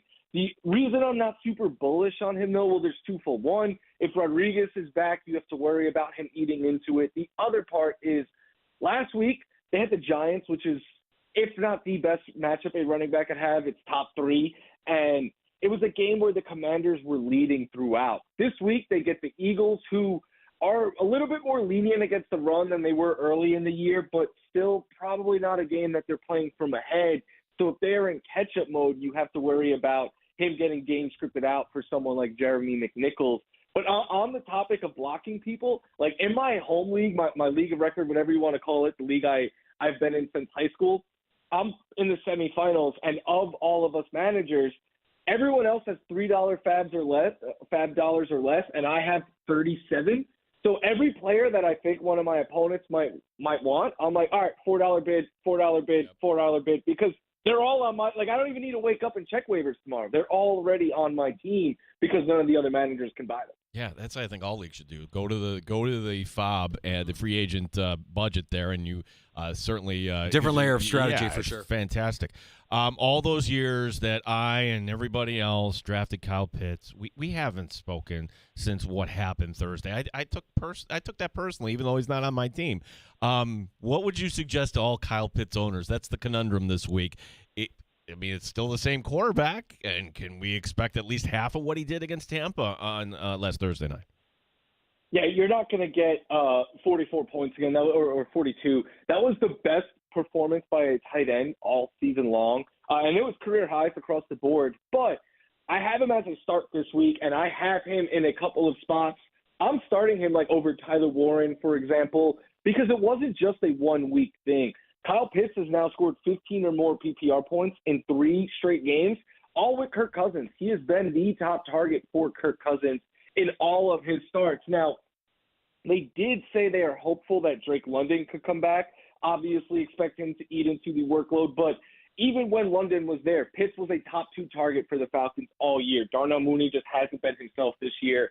So I still think he is in play. He is a start. You're not going to get what you got last week, but I do think he brings a pretty safe floor. And tight end, there's not with Tyler Warren now playing with Phillip Rivers, that's one of the few quote-unquote safe tight ends, right? So there's not many of them, which is why I'm excited this week for guys like Pitts and Waller and Colby Parkinson, because at this point of the year, you're looking for guys with volume and good matchups. And, Mike, finally, with defenses, there are some tasty matchups here and a couple of defenses that if you've been streaming all season, you might be able to pick up on the waiver wire tonight, including if the Chiefs are available. They're going to have to lean on that defense with no Patrick Mahomes guiding the ship, and they have Tennessee this weekend. The Saints might surprise some people as they face the Jets. That's tasty. And I doubt that they're on your waiver wire, but the Texans, man, the Texans defense has Las Vegas. If you have the Texans defense, feel free to deploy them against a putrid offense. Yeah, and some of these defenses like the Saints, the Giants, even the 49ers aren't ones that are – I know the Texans are highly, highly rostered, but these other ones aren't always. And the reason I throw out like the Texans is because fantasy leagues are weird with defense, and sometimes like you don't like a matchup or whatever and they might get thrown out. It's just worth looking to see if they're out there. But, yeah, it's a weird week, but just like I was saying with tight ends, at this point in the year when you're streaming defenses, in my opinion at least, it's almost more about the offense on the other side than the defense itself. So, with the Chiefs, it's a little bit different because we know they're a good unit. But, yeah, like the Saints or the Giants, that's me just willing to bet on the offense on the other side, taking some sacks and having some turnover issues like they've had all year. This is the time of year, Mike, where if you're out of the fantasy playoffs, right, you're still playing, but you're allowed to look ahead maybe to fantasy baseball or your favorite baseball team. And I just don't have any excitement. It's like the joy of being a Met fan. Let us commiserate. You do this with your This Bears is exactly fans. what the audience wants to hear. Mets fans commiserating in the sports bar. Go ahead. For me, yeah, I think this is awful right now. David Stearns let all of our favorite players leave, and they brought in a 33-year-old who has never played first base. And they're like, everything's fine. We're going to be really aggressive. And then my old college friend, Will Salmon, who's killing it this offseason, is tweeting like, yeah, they're already looking ahead to next year's free agent. So, cool. I guess this year just doesn't matter. We'll waste Lindor and Soto in their prime. Yeah. I'll throw this out for baseball fans, this hot stove. Do you think that teams are going to spend less in anticipation of the new CBA that they have to work out here? Are. You see, this is the Mets. Mike, would you say this is the Mets indirectly doing this? I wouldn't make it exclusive to the Mets. I'd say the Red Sox. I'd throw the Yankees in there as well. Yeah, I definitely expected more money to be spent and more players to be signed. This seems to be the new trend in baseball for the last few years anyway, like try to wait the players out and get as much of a discount as you can. I think if the new CBA wants to do anything right, make it like the NBA, make it like the NFL, where there's a signing window that opens up.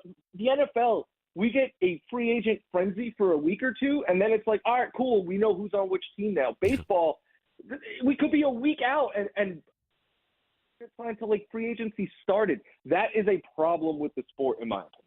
Michael F. Florio, tell everybody about the Sick Podcast, and as we're fine-tuning our lineups and waiver wire, how we can get more of your fantasy content this week. Yeah, I'll be on later today on the Insiders on NFL Network. Insiders are Fantasy Live the rest of the week to hear me there. NFL Fantasy Football Show. I write, start, and sit them on NFL.com. I also do like a Sneaky Starts article over at rotoballer.com. And then lastly, every Thursday at 6 p.m. Eastern, 3 p.m. Pacific, me, Stevie Johnson, and a couple of our friends go live, talk about the Patriots game. We'll be breaking down the Browns game, a whole lot more. And we just gotta figure out the details, but we might be doing some like live shows come playoff time, something like that. We're still figuring it out, but some exciting stuff down the pipeline for sure. Well, we're looking forward to hearing more about that, Michael, and hopefully we can be a part of that plan. And man, it'd be great to see you here in Western New York and following this team, hopefully through a deep playoff run. Best of luck to you, and let's get a championship this season. Talk again real soon, buddy. Yeah, good luck to everyone in the fantasy playoffs, and go Bills. Thank you, Michael F. Florio. NFL Network there. Some fantasy football. Let's go ahead and get that lineup set. Let's get you a championship. Let's get you to advance to Week 17. Who's hot and who's cold in fantasy football? Presented by Heat and Cool. That's cool with a K, Gino. Why a K? Because it's cool. Happy hour on the way next in the sports bar. We got time for your calls if you want to join us. 585-866-4FAN, 866-4326. You're listening to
The Fan Rochester, the sports leader, 95.7 FM and AM 950. The Fan Rochester, an Odyssey sports station.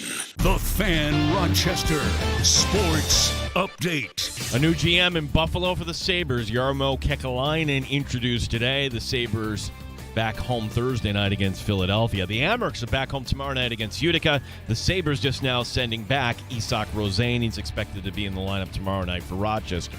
The Bills back to work tomorrow, getting ready for the game in Cleveland. We'll see who they brought in for tryouts today for place kicker. Matt Prater definitely out this week with a calf injury. Dan Orlovsky today on One Bills Live on the challenge of going against Browns defensive end Myles Garrett. Every play, there's 4 hands on them, 2 sets. Every play. Run, pass, first down, third down, I don't care. So a lot of teams are just 4 hands on him. A lot of teams are moving the quarterback. They're not having him be in the pocket and stand still. The ball's coming out relatively quickly. They're trying to kick the ball to the perimeter. Gene Battaglia, the sports leader, 95.7 FM and AM 950, The Fan Rochester. It's time to start the show and talk about the sports we saw. Inside jokes and takes from Danger and Battaglia. Bills and the Sabres and the Amherst. Who gave a microphone to these jerks? Welcome to the sports bar, that's where you are. Welcome to the sports bar, that's where you are. Welcome to the sports bar, that's where you are. With Danger and Battaglia. It is happy hour as we welcome you back into the sports bar. Danger and Battaglia, glad you're with us at 95.7 FM, AM 950. You can find the Fan Rochester wherever you stream your shows. That includes Odyssey, iHeart, TuneIn, podcasts. Yep, we have that for you on Spotify, Apple Podcasts, and others. And also streaming live on our YouTube channel and on Twitch at The Fan Rochester, and our social platforms. You can find us everywhere at The Fan Rochester, including X. That's Elon's Twitter. As we welcome you in to Happy Hour. Happy Hour in the sports bar. We don't know who they brought in for tryouts, right? There's no... The NFL will put this out like it was a waiver wire. Hey, so-and-so tried out today. That's how we learned, weeks ago that Justin Tucker had tried out with the Saints. Right, official NFL reports. Yeah. Who's practicing with who or who's trying out with who. We haven't heard that yet as far as who might be out there kicking for the Bills against Matt Prater when they travel to Cleveland on Sunday. But we did have a great conversation earlier today with Matt Perino of the Syracuse Post-Standard, where we dig a little bit deeper into that win against New England. I still go back to Vrabel and the comments he made Monday.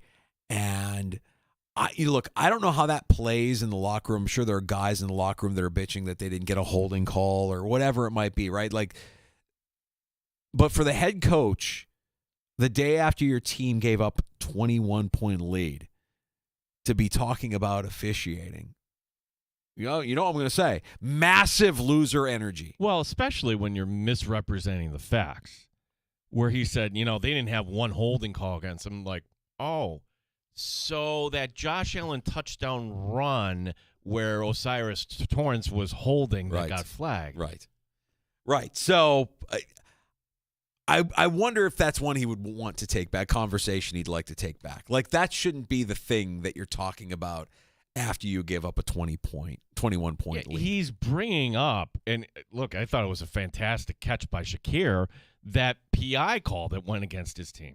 It was also ruled a catch. So what does it even matter? Right. Doesn't even matter. Like, either way, it was going to be Buffalo first down. Big-time loser energy. Now, yes, that the Bosa play at the end, apparently, like, Diggs is getting help. So what? So what? Do something about it then. Right. From that game and that comeback, it's worth noting, Josh Allen is moved up. I don't know that this means he's getting it, but it's trending in a direction. Just pointing out that he's moved up to now 3rd in the race for MVP, behind Matt Stafford, who's the favorite at -300, and Drake May, somehow still in front of Josh Allen at +425. Josh Allen now getting +25 for the MVP race. I don't think Allen will get this week's AFC Offensive Player. They'll probably have to, okay, we got to give it to somebody else. Let's give it to Trevor Lawrence. 5 touchdown passes. Good. Mm-hmm. So it won't be Allen, even though, was that his best game of the season? I think it was just efficient. Yeah. It just felt, I mean, this is what no pass rush will do for a quarterback, right? If you can't rush the quarterback and you give him time to process and he's smart enough to take what you're giving him, that's what it looks like. But this is such a go back 6-7 years ago. Josh, take what's given to him. Yeah, right. No, if this was on the field where that guy all those years, that's how he made his living. Tom Brady. We are absolutely watching. We are privileged to be able to watch what we're watching a quarterback for the Buffalo Bills. There isn't a single team right now in the NFL that can say what we are saying about their quarterback. He is the best player in the NFL. He is the best player in the NFL right now. If he's not number one in the list that they do every year for the filler programming that the NFL Network does, he's got to be. Name somebody who does more, who means more, who makes more plays. I mean, who's won more games now like this through the course of a season. It's Allen. He's a bad man. And we have the joy of being able to watch it every week and know that your team is never out of it with that guy behind center. And against the Browns, we haven't spent a lot of time talking about this matchup. You heard a little bit there from Orlovsky talking about what teams have been doing to neutralize Myles Garrett. And Myles Garrett dinged up a little bit in that Bears game as well. We'll see. I'm sure it's not going to affect his ability to get on the field, but we'll see if it affects his performance in any way, shape, or form against the Bills. But we're not spending a lot of time talking about it because, honestly, it feels like the Bills should just go into Cleveland and rout this team, a team that's well out of the playoff. Their season ended a while ago, and a rookie quarterback in Shador, and not much else. So we'll see if Allen's odds improve if he has a gangbusters performance. I don't know what that looks like against Cleveland. Honestly, against Cleveland, you can probably get away with just a heavy dose of James Cook and more of what we've seen these last couple of weeks in games where the Bills have given up points early and stormed back to get the win. From last night, the Steelers beat Miami 28-15, and the Dolphins' chase for the playoffs is over. Tua didn't look good. Mike McDaniel didn't appear happy afterwards, and now the Dolphins enter evaluation phase. Everything is under evaluation. We have who the Bills brought in for tryouts. Great. Before we get to that, let's sneak in Brad from Rochester. Brad, welcome. 866-4FAN. How are you? How you doing, gentlemen? The narrative for this year means that Stafford is going to be winning the MVP. Yep. He's never won it before. He's playing so well. His team could be a number one seed. And Josh Allen is always going to be in the MVP conversation, but he's almost in the status of Mahomes and Jordan, where every year he could get it. It's just a matter of, can they find someone else who's playing better or has a better narrative for it? Yeah, I'll listen to that. And there's 3 games left. I don't really know what Josh Allen would have to do to dethrone Matt Stafford as the favorite, given how Stafford has played. I mean, Stafford's going to have some guys injured. I don't know if Devontae Adams goes tomorrow. I don't know if that affects his performance at all. But right now, I mean, it looks like it's Stafford's award to lose for sure. Absolutely. All right. Thank you very much, Brad. Only 2, according to Matt Perino, kickers are brought in for a tryout today. And one name I think you would know, Michael Badgley. So Badgley has bounced around, first with the Colts, Chargers, Titans, and then was with the Colts this year as their starting kicker. He misses a PAT against Houston, ends up costing him, and they end up cutting him. And eventually they switch over to the ex-Saints kicker, Blake Grupe. Okay. So just musical kickers here. The other guy I'm not as familiar with, but he kicked in 1 game for Tennessee this year, 1 game for Washington, 2 games for Houston all this year. Matthew Wright. So here's my question. How long is this injury for Prater? Calf is it a 1-week thing? Are we looking is this going to bleed into the playoffs? Because it could just be like this week, Cleveland, who cares? Oh, Jets, who cares? But give me the list of teams that Badgley has kicked for again. Okay, so Badgley, Chargers from 2018 to 2020, Titans in 21, Bears briefly in 22, Lions in 22, tryouts with the Commanders and Titans, sticks with the Lions for 2 years. Yeah. And then with the Colts. And Wright? Right, this is hilarious. Ready? 2019 doesn't stick with the Steelers. 2020 sticks with the Steelers. 21 Jaguars, 22 Chiefs, doesn't make it. 23 in Panthers camp, in 49ers camp in 23. Tried out for the Falcons in 23. Tried out for the Patriots in 23. Back to the Panthers in 23. Again, couldn't stick anywhere. Steelers camp in 24. Niners briefly in 24. Chiefs briefly in 24. Titans briefly in 24. This year didn't stick in Panthers camp. And then, as I mentioned, 1 game with the Titans, 1 game with the Commanders, 2 games in Houston. I mean, it's Badgley, but I'm not excited about it. And I'm not excited about it because weather. Yeah, most recently his kicking has been done indoors. The majority of his kicking has been done indoors. And I need somebody who can kick in wind, especially this weekend against Cleveland. I don't know what the weather forecast is going to be. I know it's not going to be treacherous, but that's a tough stadium to kick in. So he did kick in 1 game for the Bears 2022. If you remember this, Cairo Santos was the kicker at that time, but he was hurt. So they're playing the Giants. Badgley makes all 4 of his attempts. Santos is okay the next week, and they cut Badgley. Yeah. If you can kick at Soldier Field, you could probably kick in Orchard Park. But that was 2022. 2022. Yeah. October, too. Yeah. There's not a lot of great options, but nowhere where I brought up, okay, there's that guy, Justin Tucker, that the Saints looked at. No, not even entertaining it. You know, and for that matter, why? Like, he's at this stage, it's not like that's the clear choice sitting out there that's going to make 50-yard-plus field goals. He couldn't do that in Baltimore last year. Right. Well, does Badgley have that kind of leg at this point? I mean, like, right now, I don't think you're looking. I mean, you haven't really had a leg. Some of these kickers make 60 yards look routine, and the Bills don't have that, even if you're talking about a healthy Tyler Bass. Badgley this year, 7 of 11, his long 53. Okay. It's Prater-esque. Yeah. Maybe a little bit more leg than Prater. Missed 3 extra points. Yikes. Yeah, that'll end your time. Yeah. All right, not great, Bob. I'm not excited about either of those options, actually. Not great, Bob. But probably Badgley over the other guy, because at least Badgley's felt the pressure of kicking in a real game. The other guy feels like he's only had 1 game, right? Yeah. Okay. The you bring this up in fantasy. Just get rid of kickers in fantasy. It drives me crazy. Yeah. Do we really need it in the pros? Yeah. Kickoffs, Get rid of kickers. Get rid of kickers altogether. They're not really football players, anyways. Just get rid of them. What are we even talking about? Hot kicker talk in the sports bar. Just what you come in for. The Sabres introduced their new general manager today, Jarmo Kekalainen, with a message to Sabre fans. I mean, they have every right to be frustrated, but we're going to move forward. As I said, look at today. What can we do today to get better, to get the team there in the future? And I understand it.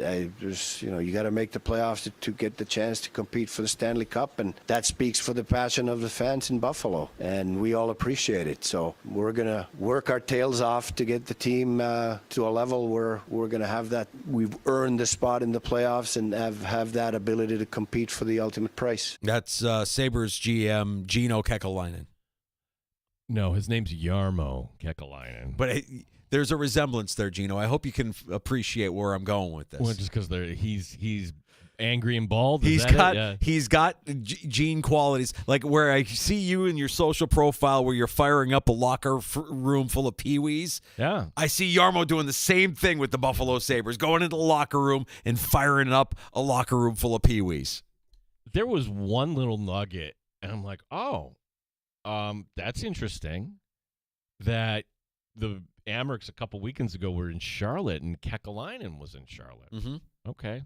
It's I think, I mean, I don't know what his relationship was like with his father, but the fact that he passed away on Sunday and it didn't delay the announcement or anything that went with the announcement and today's press conference is wild to me.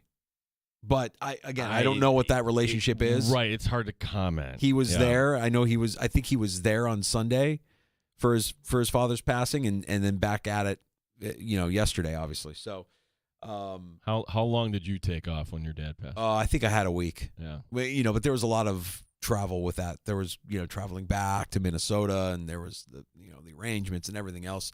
I want to say I took a week. And man, when your parents fall ill, everybody has their own relationship, but for me, that was a tough stretch to kind of work through and try to work through, being that they were halfway across the country and I was here. If you have your parents close, obviously that's an advantage. And if I'm not mistaken, I want to say Kekalainen's dad was still in Finland. Yeah. So challenging, of course. But there's the bit of news from Sabres, from the Saberhood today. You used that word. I did. The Saberhood is so excited that they have a new GM. Things are changing.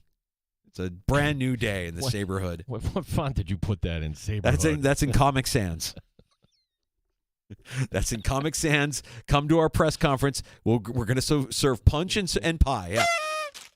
Jarmo Kekalainen is our new GM in Comic Sans. We got to get to a round of shots, Gino. Yeah, we've got the stories that we are chasing here, including we'll give you a little bit more of a background on Jarmo. Hey, I know you're excited about this, but I'm going to try to sell you tonight on the NBA Cup Final. First, tell me where it's on. I don't even know It's on Prime. Oh, okay. It's on Prime. But if this ended up being the NBA Finals, okay, that would be Gino, I don't like that the NFL has gone the same path now that all the other major sports have gone, where it's like, okay, there's a game on. Where is it? I don't know. And with the NFL, like, they do a good job because there's less games and it's easier to follow, obviously. But I forget what games are on what networks now. Baseball, it's going to be worse than ever this year. No. All right, so we've got that coming up tonight. By the way, the Sabre game Thursday night is on ESPN Plus and Hulu. So, again, same. The hockey's not that bad, but still. A lot of games. A lot of games to try and keep track of. That's why, good old-fashioned radio, Danger. Yeah. Got the Amerks tomorrow night. Got the Bills on Sunday. That's right. We're there for you. A round of shots on the way next. Don't forget about Last Call. You can have the final word in the sports bar at 585-866-4FAN. 866-4326. Use that number now. Be caller 5. You'll score a $50 gift certificate to Livingston County Pizza Company and Gluten-Free Bakery, featuring one of Western New York's largest gluten-free menus. And in addition to pizza, you can stop by for some of their legendary carrot cake, chocolate dreamboat cake, and handcrafted cookie selections. 212 Rochester Street, Navon, New York, now celebrating their 20th anniversary. Open Tuesday through Sunday. It's Livingston County Pizza Company and Gluten-Free Bakery. A $50 gift certificate is yours now if you call a 5 at 866-4FAN, 866-4326. You're listening to the Sports Bar with Danger and Battaglia. 95.7 FM and AM 9.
Sports Update. And this just in, the Bills have signed a kicker to their practice squad, Michael Badgley, assuming he'll be promoted to the 53. This with the normal kicker not available this week. Matt Prater, who has the calf injury. Michael Badgley, formerly of the Colts this season. Jarmo Kekalainen introduced as the new GM of the Buffalo Sabres today. Philadelphia coming to town this Thursday night. Kekalainen talking about how to build character. It's the standard set by the leaders on the team. They're not going to accept anything less. They're going to lead by example, show the standard every day, and then they can demand it from everybody else around them. Amerks are home tomorrow night against Utica. The Sabres today sending back Isak Rosén. Syracuse basketball coming off the loss to Hofstra. The Orange back home tomorrow night against Mercyhurst.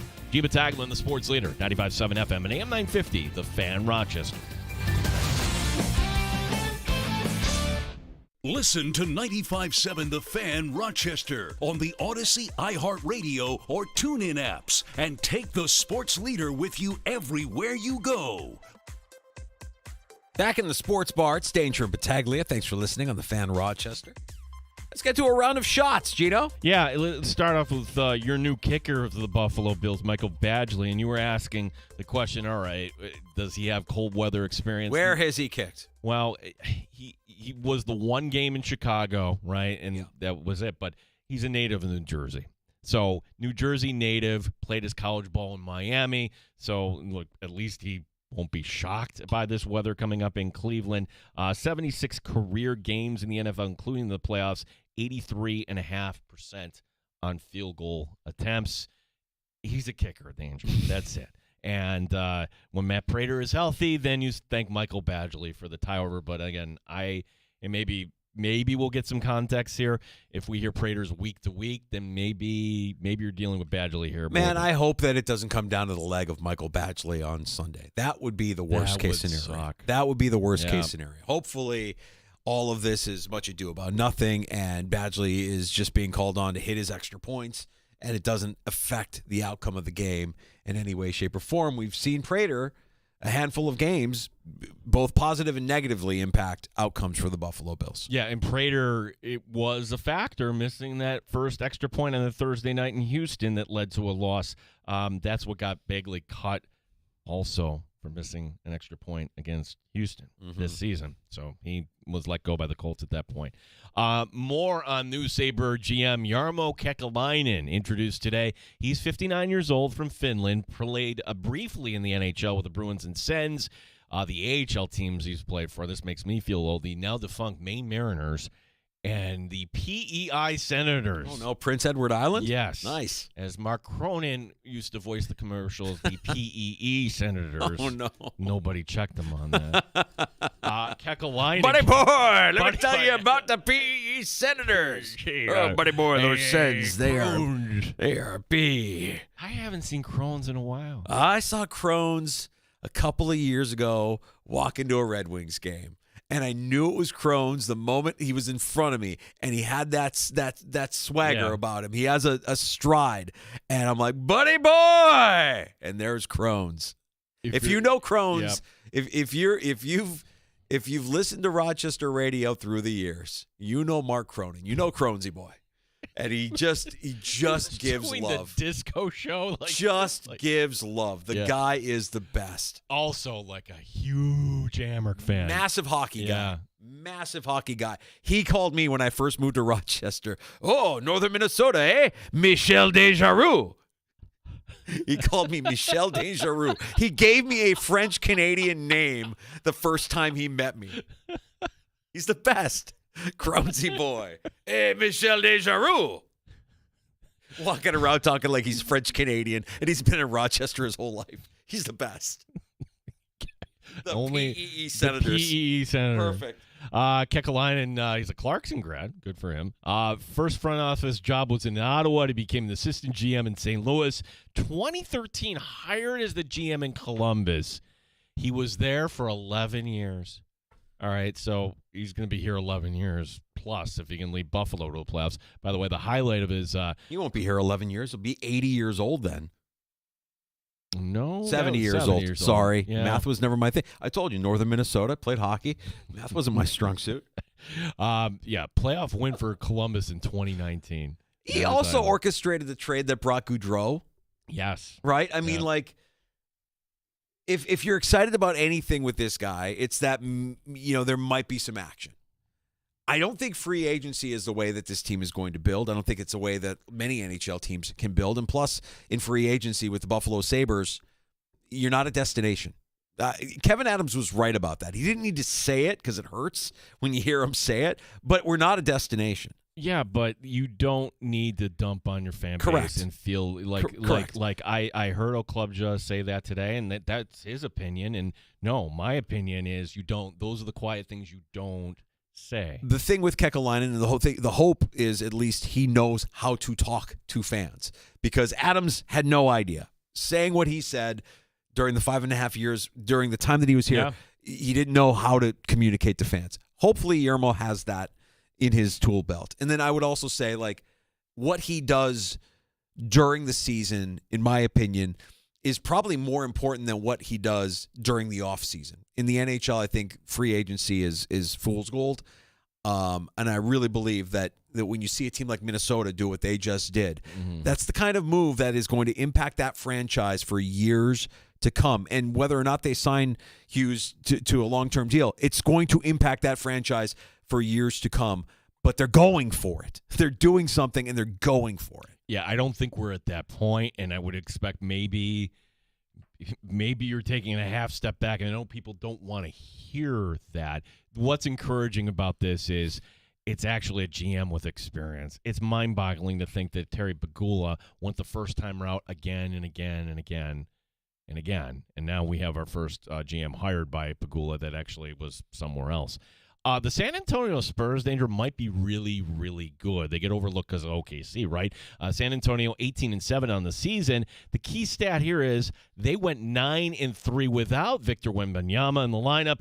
Wembanyama back to the lineup. He put up 22 points in 21 minutes to knock off OKC, and now we're thinking, maybe the West isn't all for the Thunder. The Knicks, by the way, they're also 18-7. Knicks and Spurs tonight. Can I interest you in the game that – for the team that wins, they get to hang the banner? This game on Prime tonight.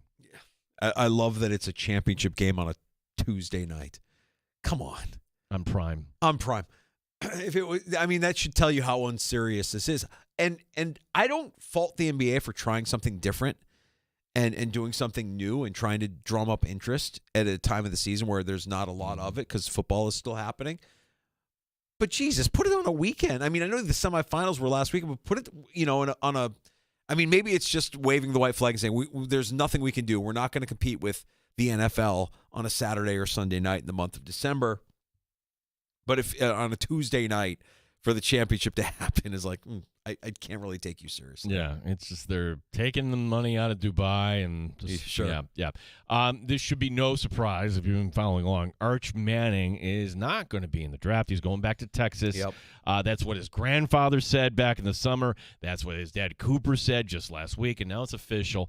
After starting the season number 1 overall in the poll, we forgot about Texas. They actually finished down the stretch pretty well, going 6-1, but just missing out in the playoff. So it's a date in the Cheez-It Bowl against Michigan on the 31st. Maybe we get to see our guy JR sitting in the tub of Cheez-It. I would like to see Cooper Manning doing a backstroke in a vat of Cheez-It crackers at some point during the game.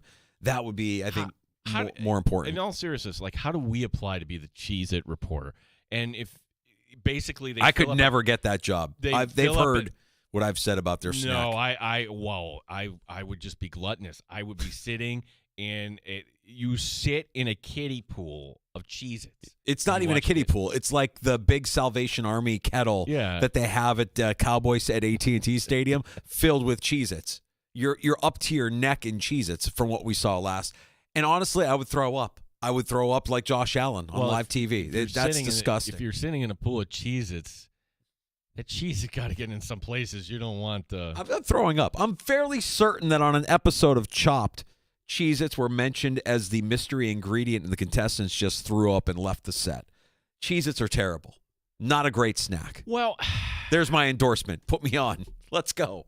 And maybe I'm going to put it to her to the challenge. Like I don't know why we got away from this. You know, we always have like one dish in the rotation. Sure. It's been a number of years. Maybe it's your influence. Cheez-It chicken. Cheez-It chicken.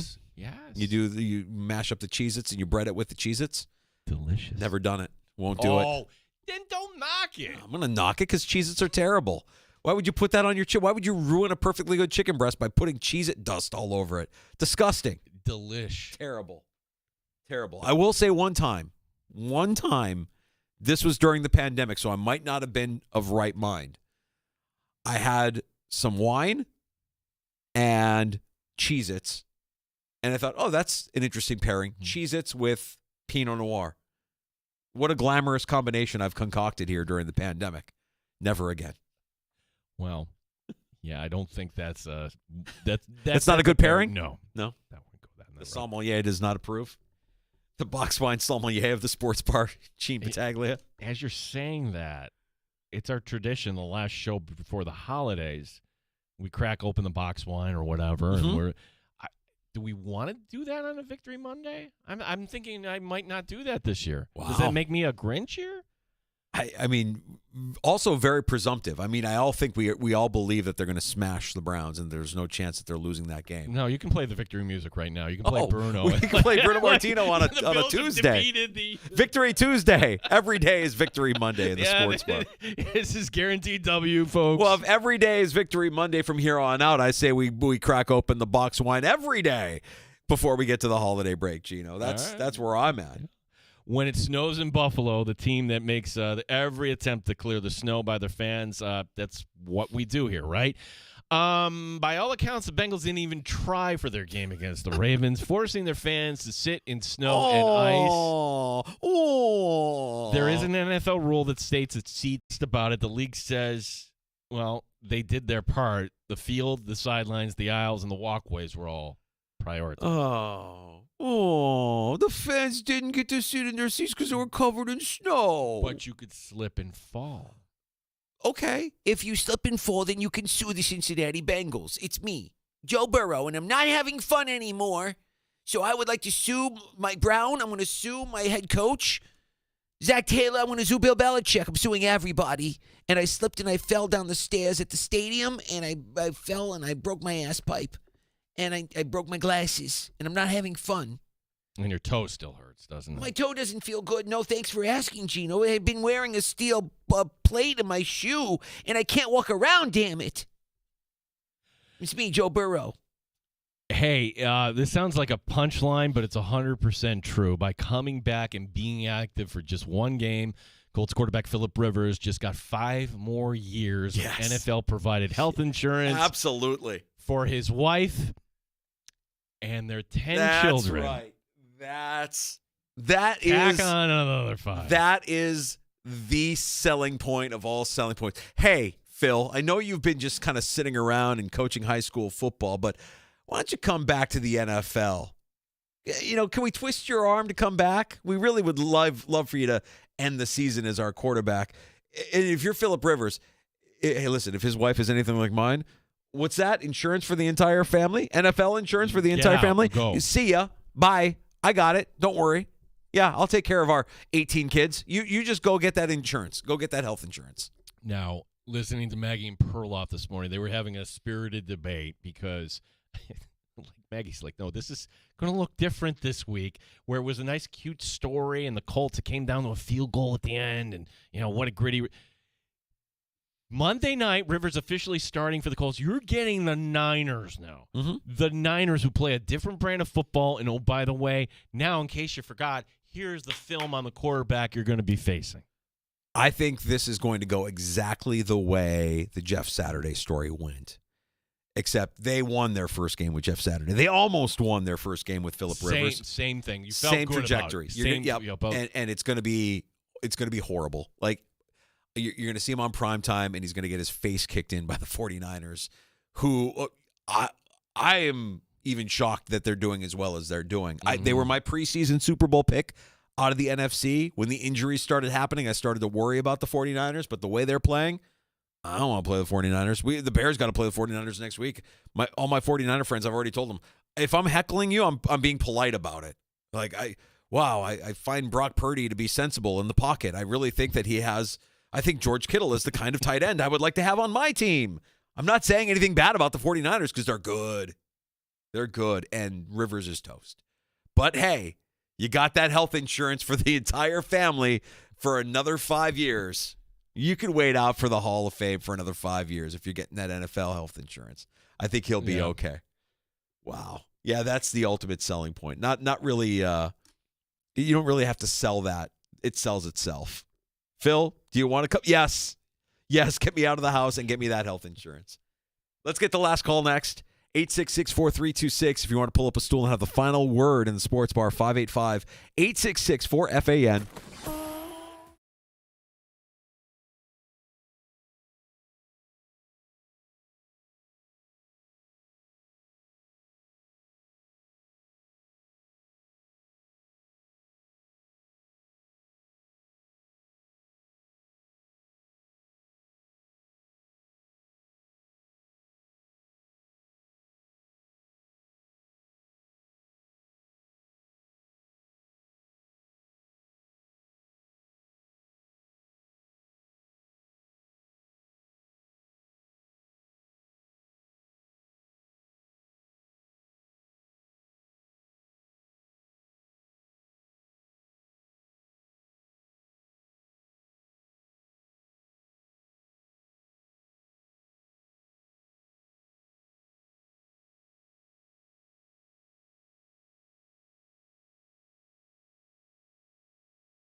With Danger and Battaglia on the Sports Leader, 95.7 FM and AM 950 The Fan, Rochester.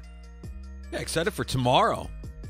Rochester Nighthawks lacrosse talk in the sports bar with Danger and Battaglia. Yeah, we got the MVP residing right here in Rochester. Connor Fields, good friend of the show. He'll be stopping by. As I'm curious to see. I'm hoping they draw well Saturday night. I'm encouraging fans to go down there because it is a new ownership. It's a new beginning.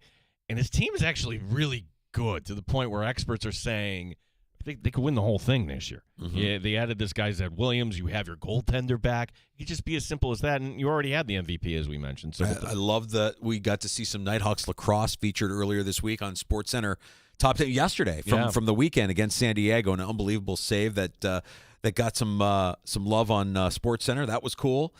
So Connor Fields joins us tomorrow afternoon at 4:25, and we'll get ready for the home opener at Blue Cross Arena coming up here on Saturday night. Nighthawks lacrosse season is here. Can't wait. Yeah, as we on the show tomorrow, PJ Glasser, who we should mention.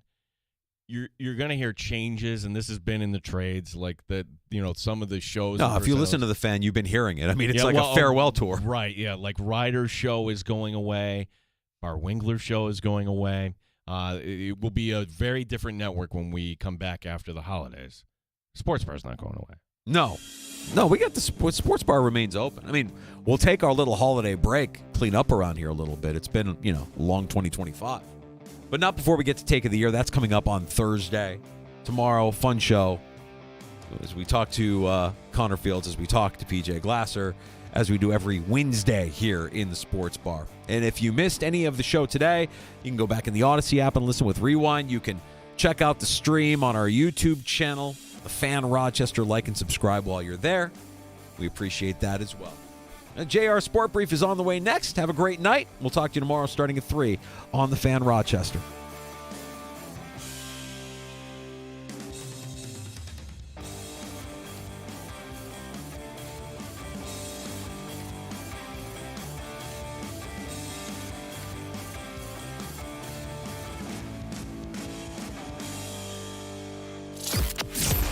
You're listening to the Sports Bar with Danger and Battaglia.